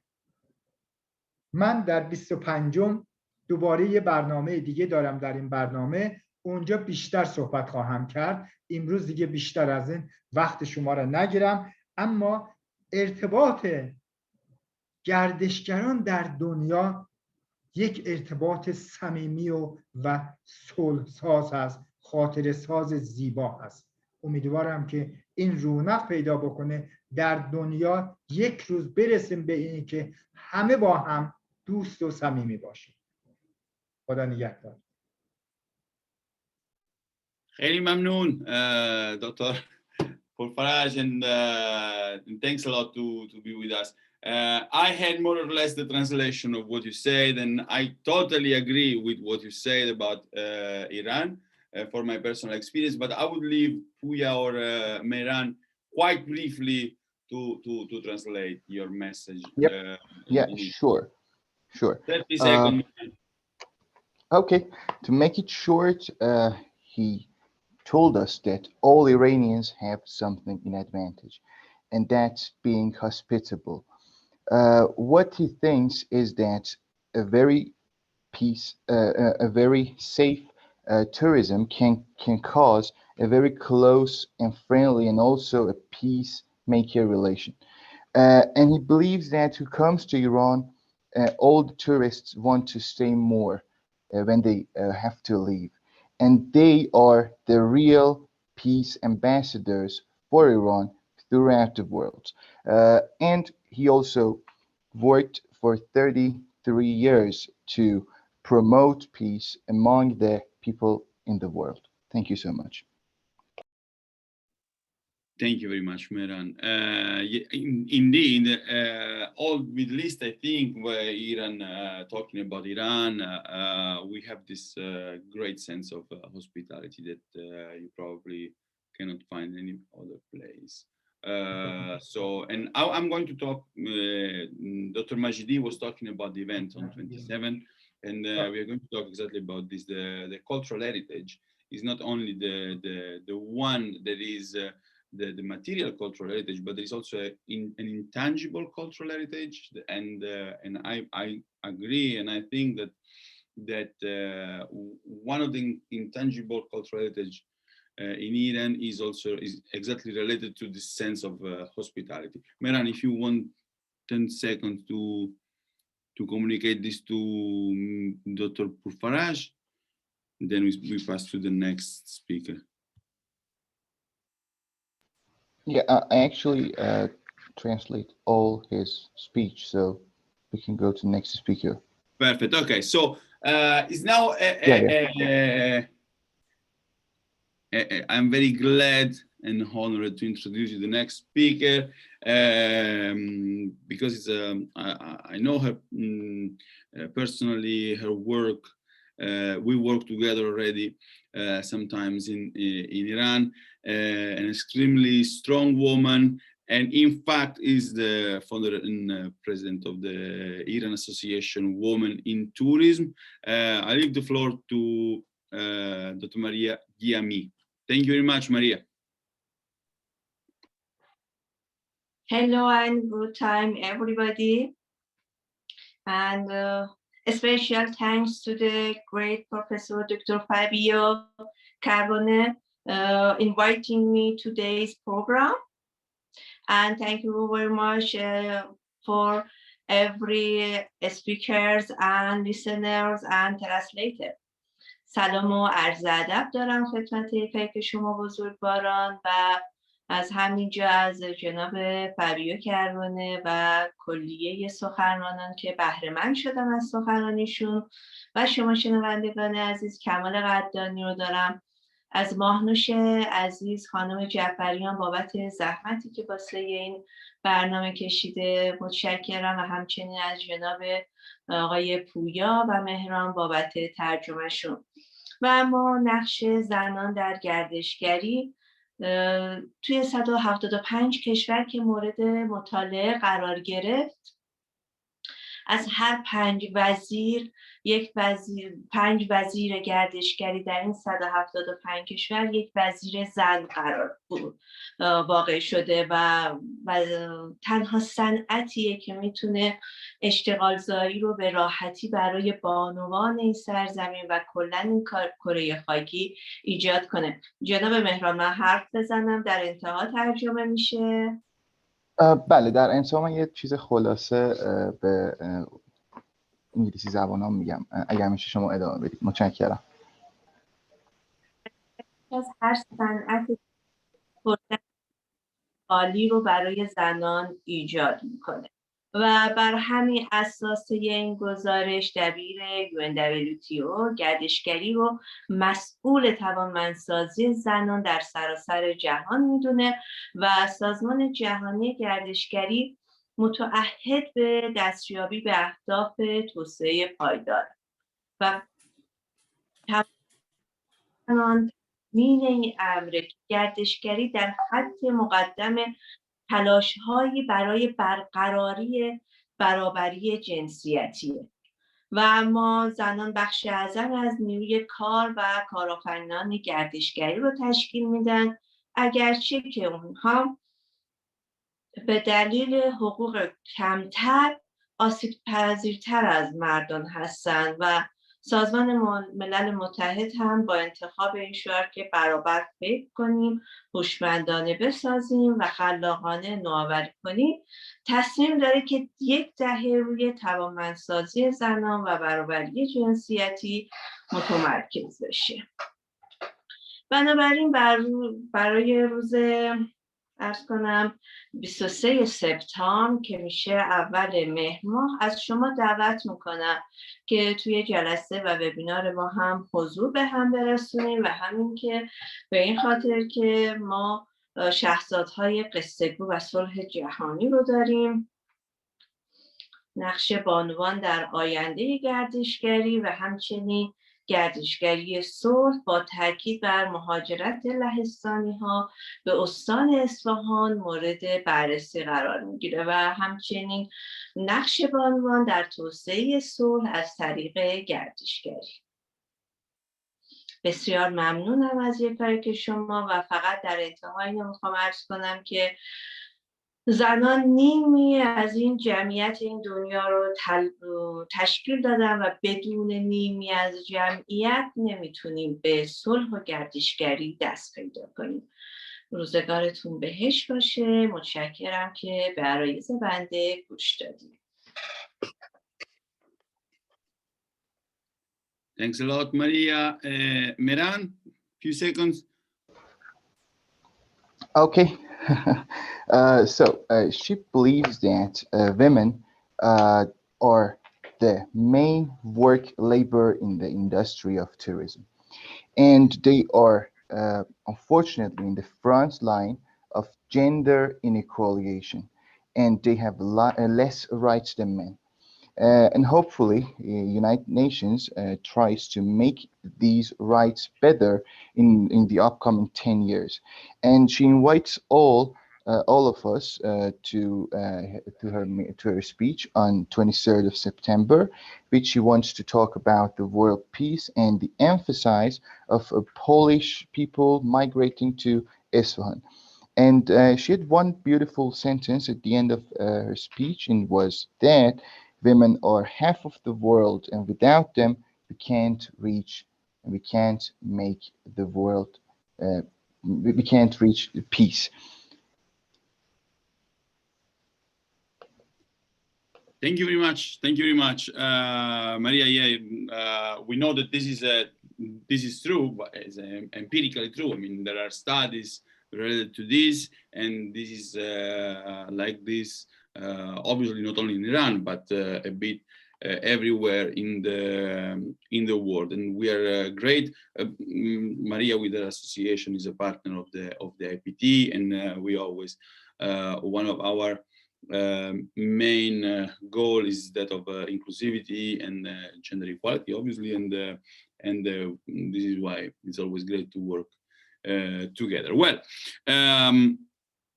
I would like to invite, the Dr. Sabura Fargayan. Always sorry for the.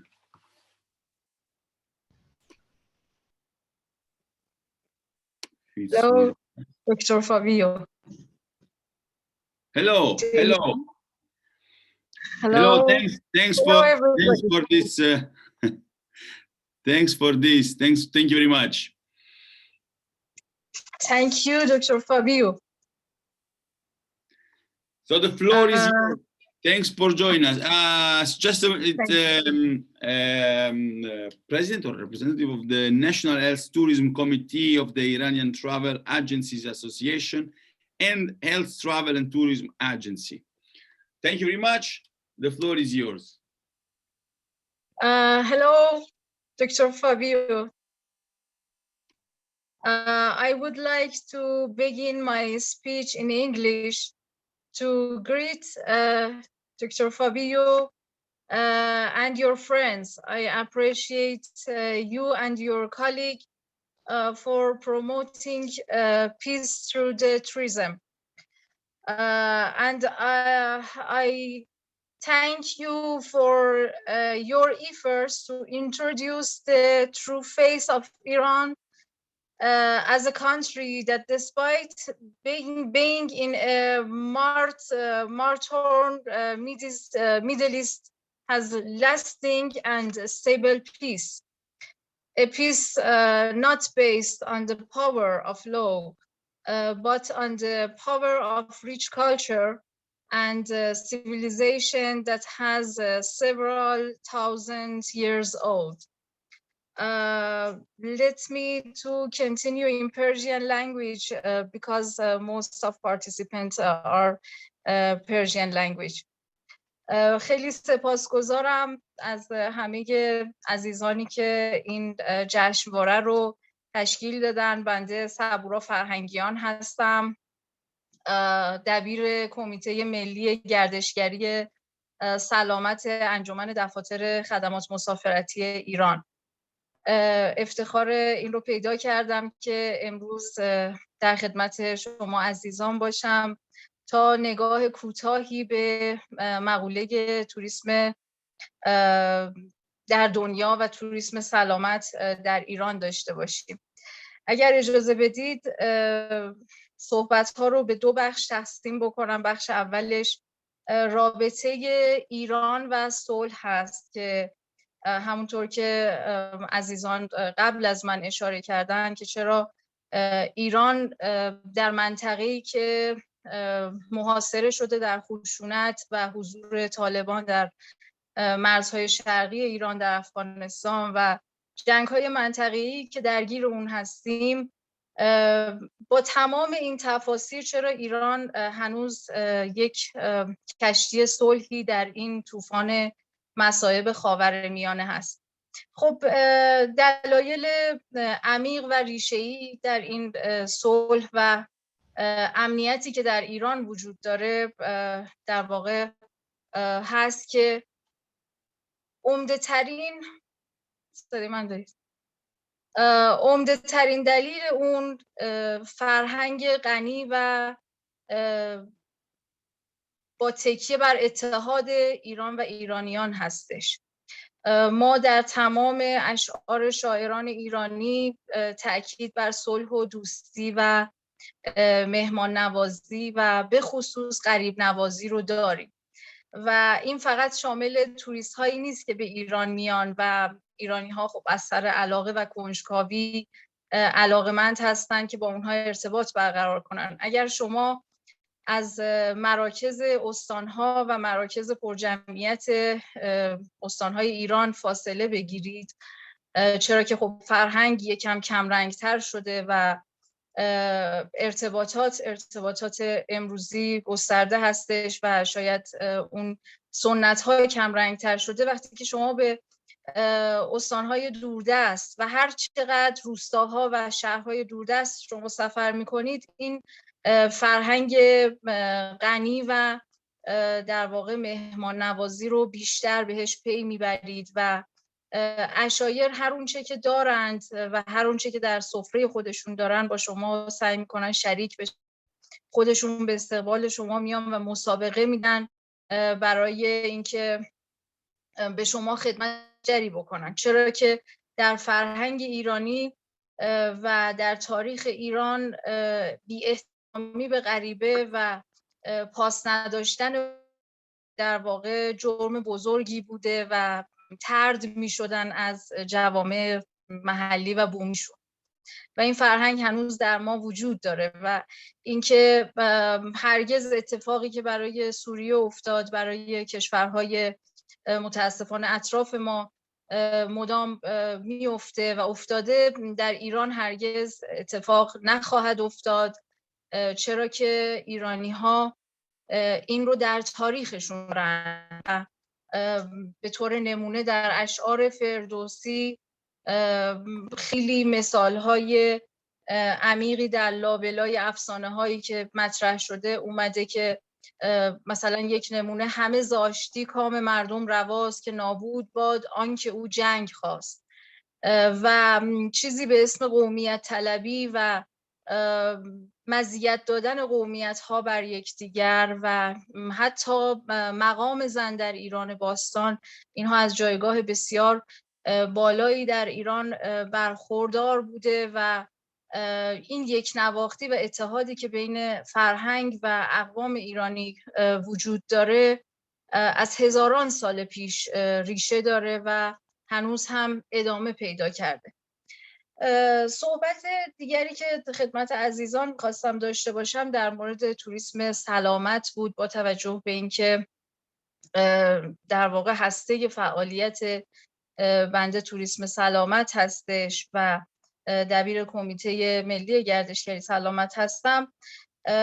ارتباط توریسم سلامت و بیماری که یک کشور رو انتخاب میکنه برای درمان با مقوله صلح هست. اگر کشوری نتونه امنیت و اعتماد مورد نیاز یک بیمار رو که جزء آسیب پذیرترین اقشار به هر جامعه ای هست رو نتونه براش ایجاد بکنه و حس امنیت و اعتماد رو بهش بده، اون بیمار هرگز اون مقصد رو برای درمان انتخاب نخواهد کرد.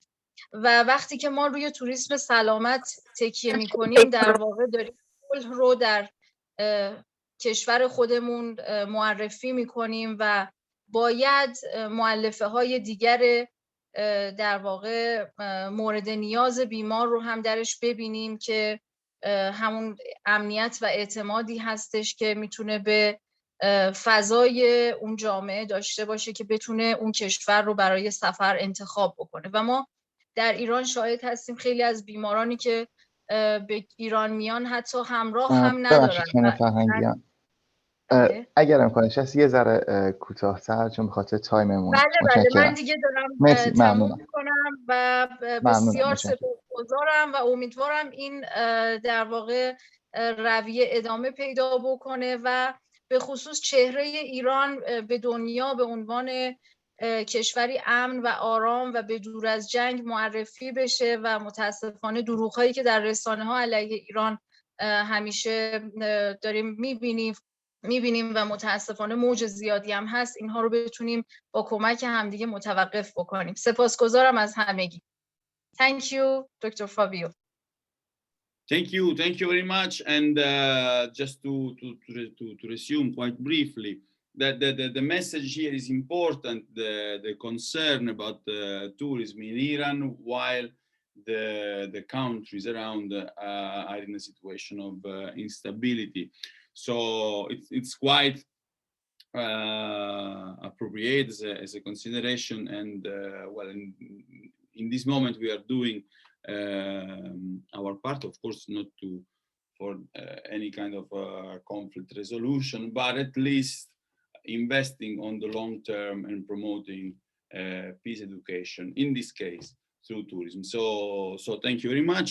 And now the international perspective, and I would like to introduce you to René, that is talking from Houston. Thank you very much for waking up so early for us. You know so much Iran. I think you even speak Farsi. Not at 6 o'clock in the morning. Not at 6 o'clock in the morning. I met René in London at it was the tourism fair, something like this. WTM, World Travel Market. World Travel Market in London, and we are friends. And I deeply respect the fact that the knowledge he has about Iran and about the market, but as an outside of that. So it will be quite interesting, I think, particularly for Iranians, to know your perspective about this. Thank you, René. Okay, so thank you very much, and good afternoon to everyone. Is the sound okay? Perfect, thank you very much. Okay, very good. So I'm very glad to be here today and speaking about my personal experience working in tourism and cultural heritage in Iran over the last more than 10 years. It's very interesting because the last few speakers all touched on points that are an essential part of my work in the tourism industry, because one of the things that I do, especially in exhibitions around the world and meeting with the public and other foreign tour operators to bring people to Iran, is the educative part of it, where I address the very concerns that, for example, the last speaker was talking about regarding safety issues, questions, cultural questions, all of these things, because it's all part of what we do. So let me speak real briefly, and then I'll go over a couple of other points.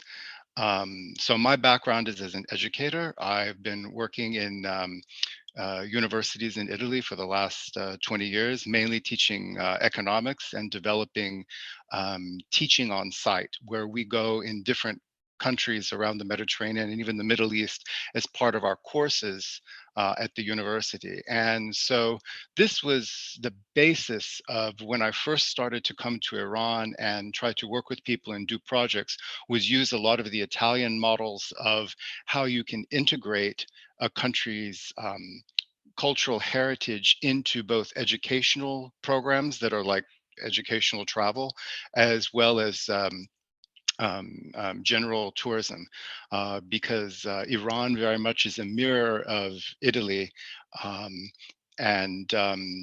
So this has been my approach to working in Iran, to connect visitors to the people, traditions, and realities of day-to-day life in contemporary Iran, to provide them with an honest, intellectual, and three-dimensional image of Iran's diversity, which is, of course, its great resource regarding tourism and regarding, of course, everything else. So as part of my work and working with different tour operators and tour guides and some projects with Miras Farhangi, I've been able to visit almost all of the country. I have 2 Ostan that I have not been to, so I still need to go to Ilam and Sistan Baluchistan. But and since my first trip to Iran, I've been there over 25 times and lived there for extended periods, both in Tehran and in Mashhad for work. So, and then I just want to touch briefly, since 2015, I've been working for Iran Dustan in Tehran, and my responsibilities have been in the adventure division, marketing and developing new products, especially tourism products that are active tourism, which engage locally, whether that be biking, hiking, trekking, mountain climbing, cooking, as well as programs focused on contemporary art in Iran, meeting artists, and artisan culture. In doing development of new tourism products in Iran, one of the things that I feel is really, really important is how to better utilize the tourism resources in Iran vis-a-vis the changing demographics of the visitors who are coming to Iran. People are increasingly younger, and people are increasingly visiting independently. And so there's kind of this balance between the traditional large group tours and the individual tourist, which oftentimes is viewed as the backpacker. But this is a very, very interesting market, because it's really led to development of the tourism industry on the micro level, where we have especially lots of young Iranians, especially women, who are starting successful businesses, whether they be, for example, I'll give a shout out to my friends at the Persian cooking tours, where they have programs all over Iran doing in-house cooking courses for visitors, as well as the new trend of hostels and guest houses opening up, especially in smaller towns and villages, which really focus on local culture and engagement, both for the tourist as well as economic engine for these localities. And so, for example, where I work at Iran Dustan, have the desert resort Matinabad near Natanz, which is a very interesting concept that, of course, we're able to integrate into a lot of our tours for our visitors, which is oftentimes a highlight of what they do.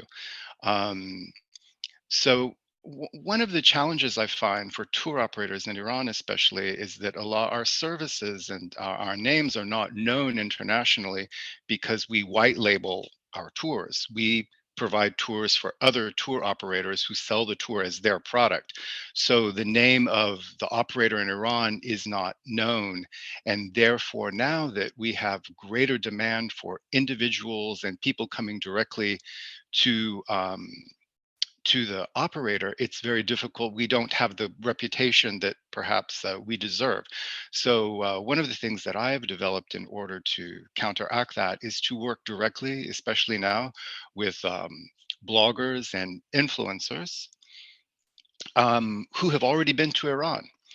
And we work with them to be a co-tour leader, and they sell the tour to their followers and bring their followers to Iran with them.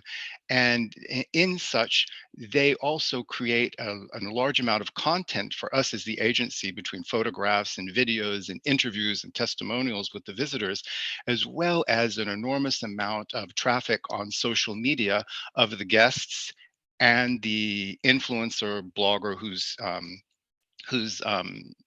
traveling with them. So, this was really taking off until, I mean, my work more or less froze around the Aban Azar 1398. So at the end of 2019, we were really having a great deal of success with these programs. The other part of my work, which I was talking about at the beginning, is, and perhaps my favorite part, is attending exhibitions and conferences where I speak to the public about Iran.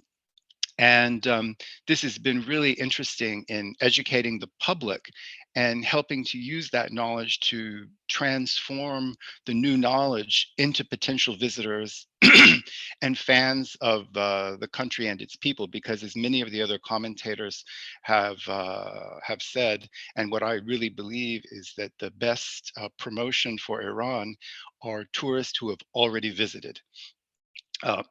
Usually when I give a talk, I ask in the room, I said, has anyone in the room been to Iran?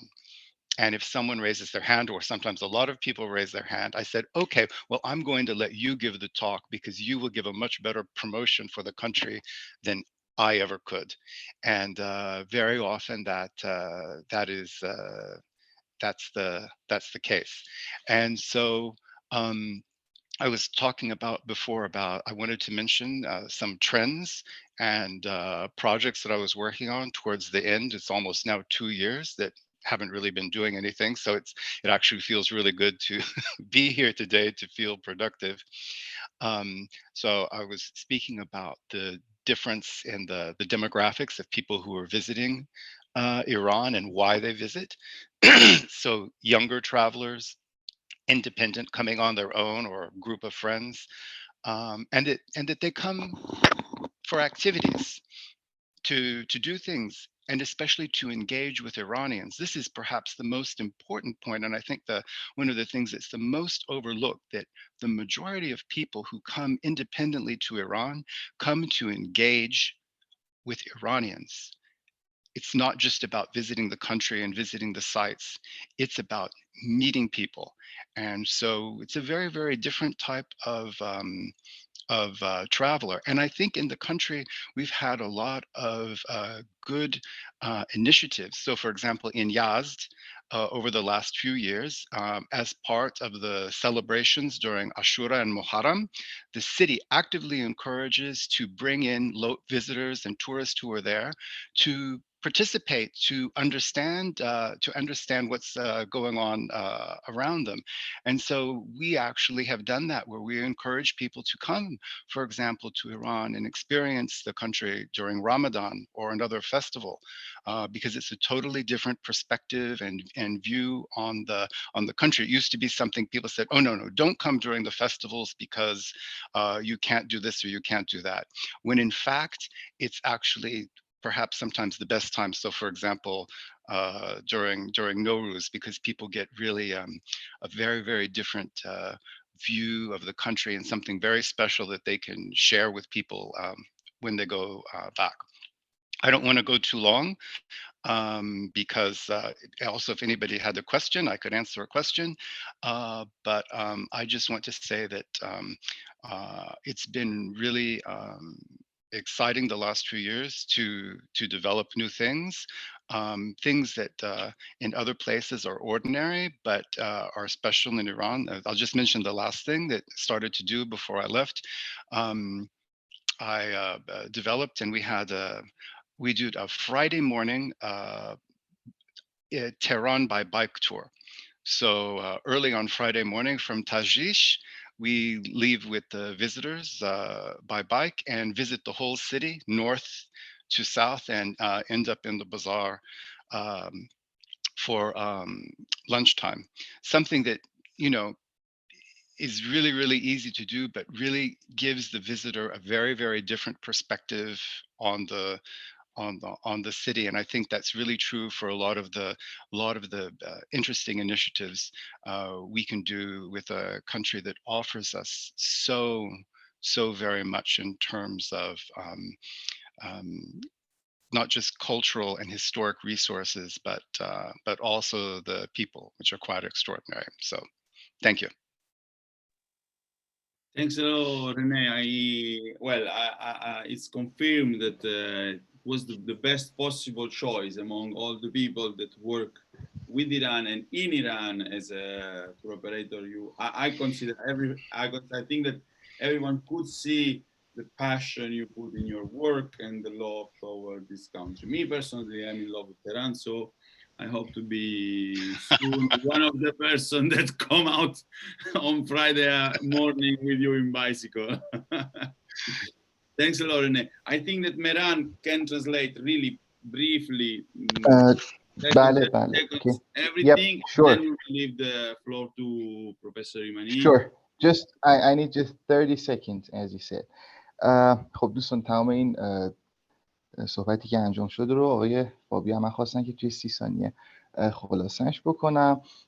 به طور کلی آقای ایرانی در رابطه با بک‌گراند شخصی خودشون صحبت کردن که به عنوان یک مربی کار میکردن و در دانشگاه کار میکنن.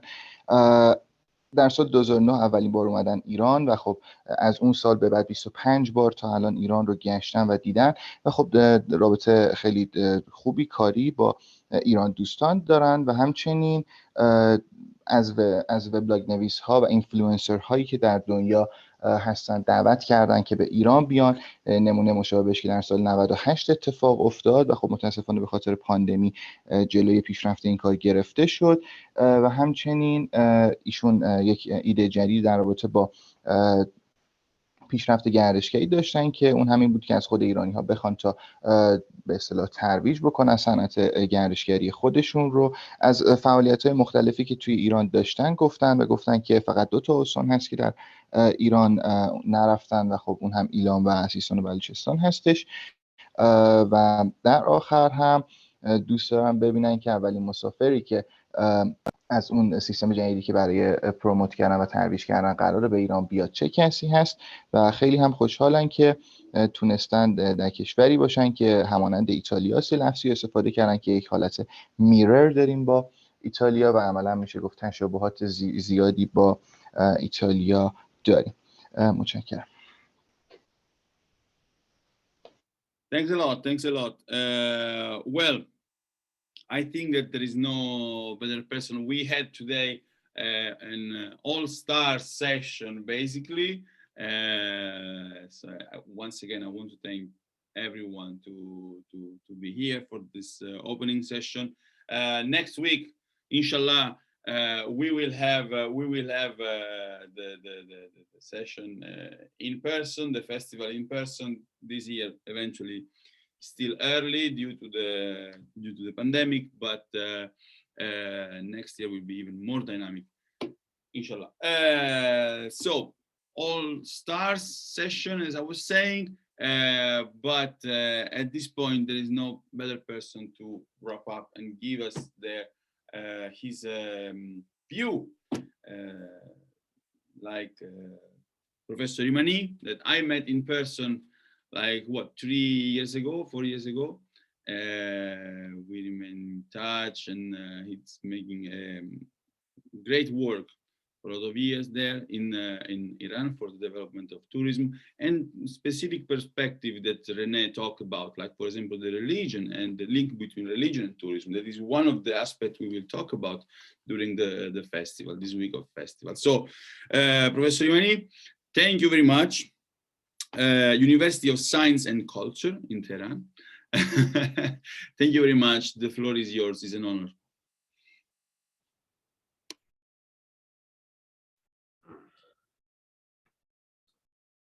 به نام خدا. سلام حضور همه حضار گرامی، دوست بسیار عزیزم فابیو و همه کسانی که در این برنامه حضور دارند. من تلاش میکنم ظرف 5 الی حداکثر 6 دقیقه صحبتی داشته باشم، بعد اگر امکان داشته باشه این رو ترجمه کنن برای دوستانی که هستن و که من فیدبک اونها رو هم داشته باشم. من میخوام در این چند دقیقه از نگاه فرهنگ گردشگری رو مورد توجه قرار بدم. دیدگاه‌های مختلفی در خصوص گردشگری هست. رویکردهای اقتصادی، رویکردهای فرهنگی، رویکردهای سیاسی. من امروز رویکرد فرهنگی رو انتخاب کردم که دقایقی صحبت کنیم. میخوام در اواسط بحث گردشگری و صلح رو مورد توجه قرار بدم و نیم نگاهی به شعار امسال WTO داشته باشیم با اون هم Tourism for Inclusive Growth که شعار امسال WTO هست، اون هم نگاهی داشته باشیم. وقتی که میگوییم نگاه فرهنگی به گردشگری نمیخوایم رویکردهای دیگر رو انکار بکنیم. Dr. Imani, just a moment. ببخشید. I just want to inform the people that are not Farsi speaking that Puya is helping us with the translation in the chat. Okay? Thank you very much, Puya, and ببخشید Dr. Imani.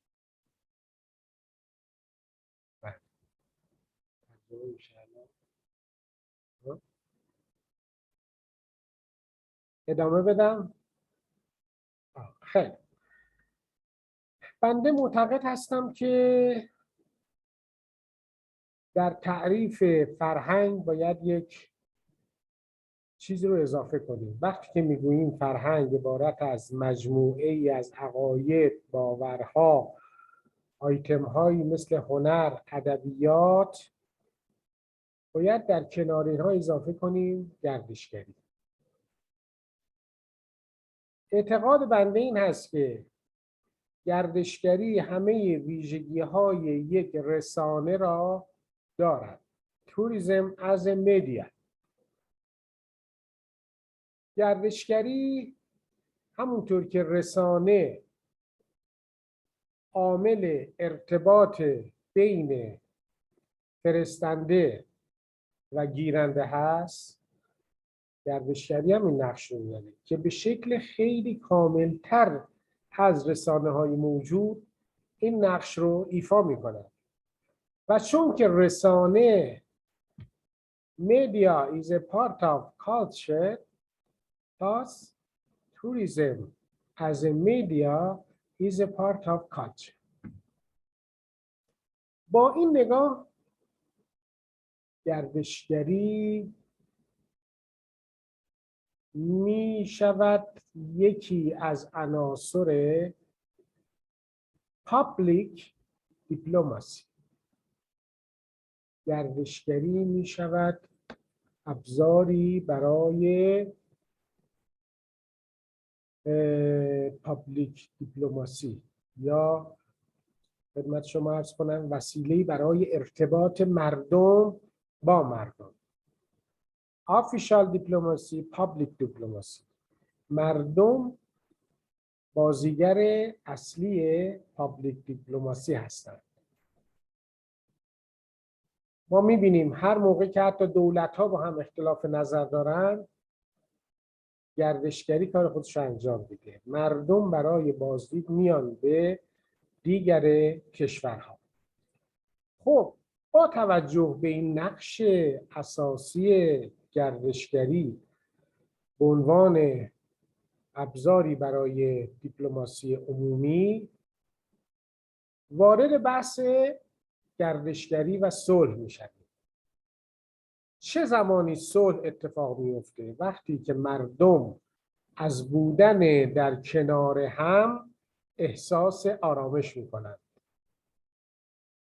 از همدیگر نمیترسند، منتظر دشمنی دیگران نیستند. اون موقع احساس صلح بهشون دست میده.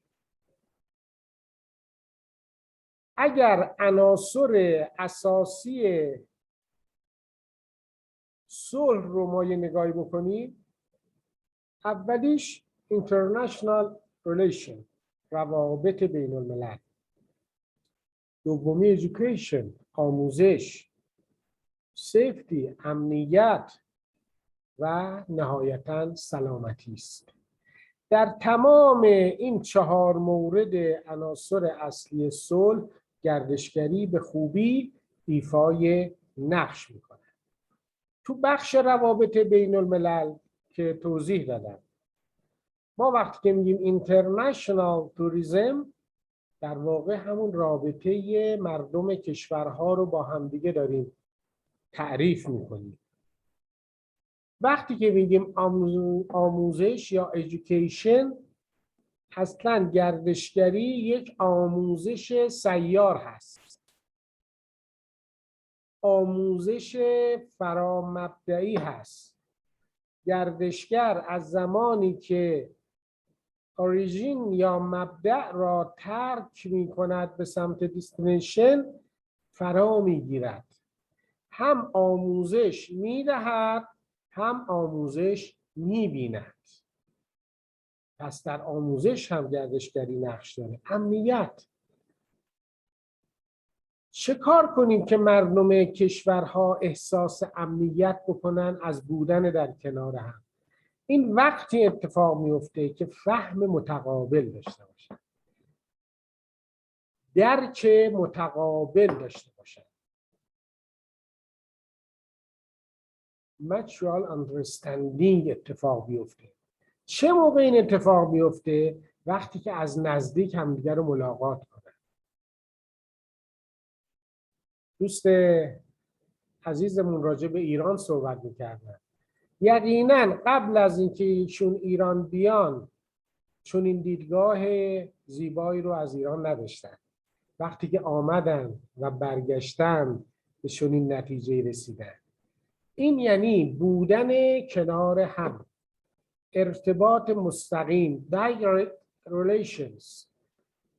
و از این ارتباط مستقیم اون احساس امنیت و در کنار هم بودن به وجود میاد. سلامتی، درسته که یک نوع گردشگری سلامت هست، ولی مهمتر از سلامت جسم سلامت روح هست، سلامت روان هست. بنده در نظریه‌ای که داشتم اون هم tourism and spirituality کاملا به این پرداختم که ما در گردشگری نگاه معنوی رو اگر توجه کنیم که ازش سلامت روان بیرون میاد، به خوبی میتونیم در همه گونه‌های گردشگری نقش معنویت رو ببینیم. انسان خسته امروز مانده در یک جای ثابت دنبال راه حلی است برای آسایش روح و روان، آرامش روان، و ثابت می شود که گردشگری می تواند مهمترین نقش را در ایجاد این آرامش به دست بیاره. چرا انسان امروز ناآرام است؟ برای اینکه روح انسان ناآرام است. روحی که از یک پدیده لایتناهی میاد در جسم بسته انسان. در واقع انگار ما زندان کردیم روح. خب زندانیش موقع آرامش احساس آرامش نمیکنه. زمانی میتوان این آرامش رو به روح برگردون که این رو ببریم از این فضاهای محصور خارجش کنیم، ببریم در یک فضای حداقل بیرونی، آسمانی، زمین بیکران. همه اینا تو گردشگری اتفاق میفته. بنابراین گردشگری با رویکرد فرهنگی یک مقوله زیبای اجتماعی است که میتواند پیام‌آور صلح و دوستی باشد. در اینجاست که اون رشدی که WTO دنبالش هست، رشد همه جانبه رو ما میتونیم شاهد باشیم. ما در درگیری با کرونا ویروس که این 2 سال بود، انسان خسته شد از اینکه نمیتوانست حرکت بکند.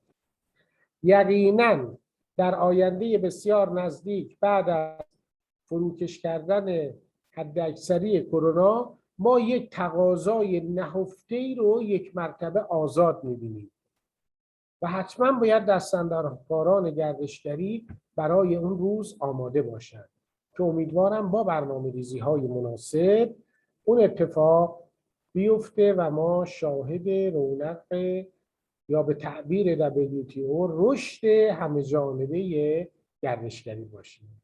من بیش از این صحبت نمی کنم. تشکر می کنم از دوست عزیزم فابیو و کسانی که این برنامه رو فراهم کردن. انشالله که با ترجمه خوب دوستانی هم که حالا فارسی رو نمیدانستن بتونن حالا صحبت من رو بشنون و من از نظراتشون بتونم استفاده کنم. متشکرم. Thanks a lot, Dr. Imeli. I hope to see you soon there in Tehran. I just want to remember that the translation of the speech is here in the chat, and it is quite important what you are saying, that resume a bit of what we say during this opening session in these 3 hours. So thank you very much. We deeply believe that the people are those who create the destination finally, apart from the monuments, etc., etc., etc. But the people and the way we deal with the people inside the country and between countries is the basis of a new way of watching at tourism, not only from the economic point of view, but also from the human point of view. So this human factor is important to keep in consideration. So thanks a lot. Thank you, everyone. And well, I would close, Man, our Iranian artist will close this session, not before announcing the agenda for the festival, because as I was mentioning in the beginning, we are going to create this bridge between peace and tourism symbolically. And Puya, if you want to translate something, then I'm going to announce the agenda. So if you want to translate for them.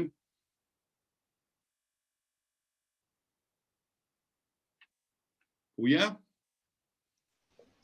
Yes, I'm here. Yeah, okay, your translation, I mean the thing that you were just talking about. What I'm saying, I'm going to introduce the agenda of the festival, the key concept. Okay, great, thank you. خب آقای فابیو داشتن درباره اول تشکر کردن از تمام دستاندرکارانی که توی این برنامه شرکت داشتن و همچنین گفتن که ما قراره برنامه رو با یک گیتاریست ایرانی فکر کنم گفتن قراره به پایان برسونیم و همچنین صحبت خاصی دیگه نداشتن، فقط تشکر کردن و از تمام دستاندرکارانی که توی این برنامه بودن و کمک کردن و همچنین این سایت رو هم اینجا معرفی کردن که میتونید شما از طریق این سایت ملحق بشین و از سایت استفاده بکنید. Thank you. It's over. Oh, perfect. Okay, so perfect. So according to our agenda for the next days, we will have on 22nd of September, tomorrow, the panel on local tradition and identity. On 23rd, we will have the panel related to about the role of the women in tourism and peace. On 24th, we will have a panel dedicated to images. We will have famous Iranian photographers sharing their experience and sharing their pictures also. So it will be, I expect, will be quite nice. So then on the 25th of September, always with the beginning at 2 o'clock, we will have the panel titled The Role of the Museums for Peace Education, and the other session, Inbound Tourism and Peace.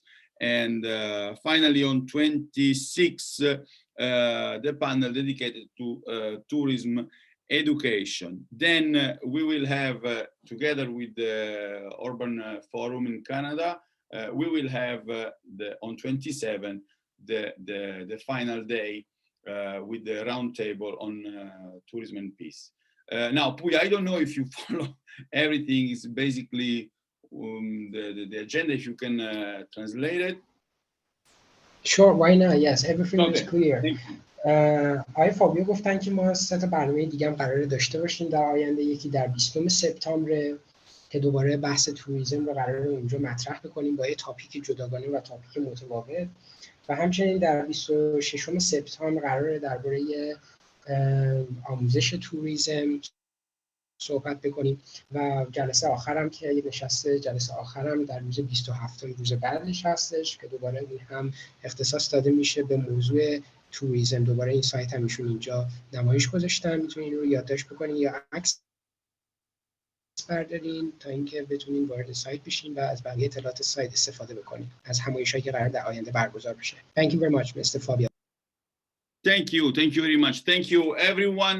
Once again, thank you, Manush, that is still there. That was one of the person that absolutely one of the person that worked more on the creation of this. Thank you, Rene. Thank you, really, everyone, and thank you, Man, that will close this first session. Okay, here we have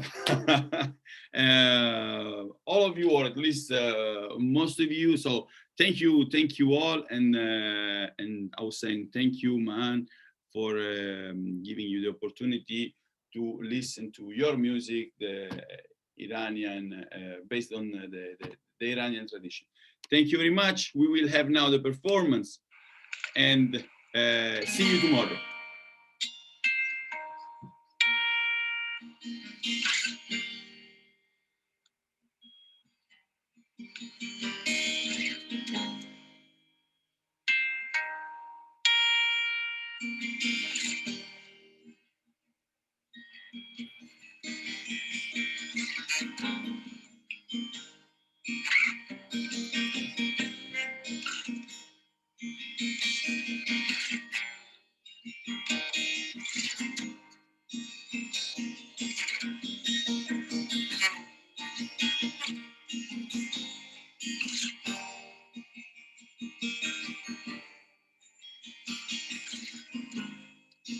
هر که را با خط سبز سر سودا باشد،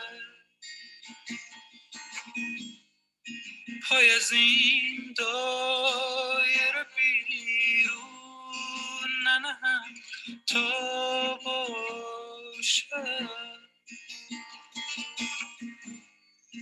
من چو از خاک لحد لاله صفت برخیزم،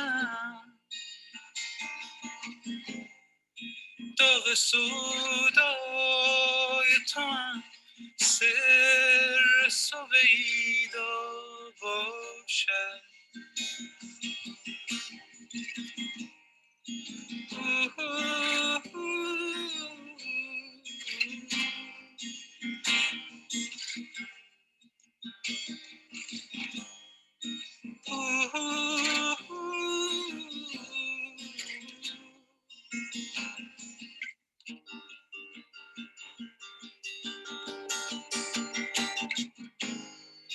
تو خود ای گوهر یک دانه کجایی آخر، که از غمت دیده مردم همه دریا باشد.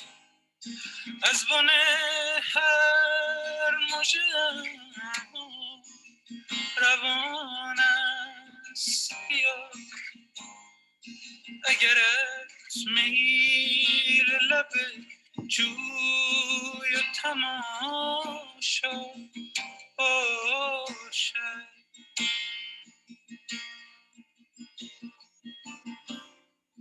زل ممدود خم زلف تو هم بر سر باد،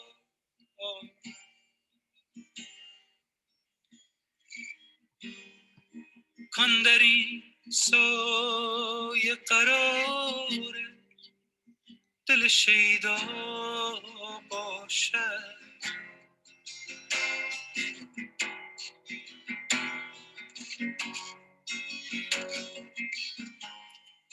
هر که را با خط سبز سر سودا باشد، پای از این دایره بیرون ننهم تا باشد.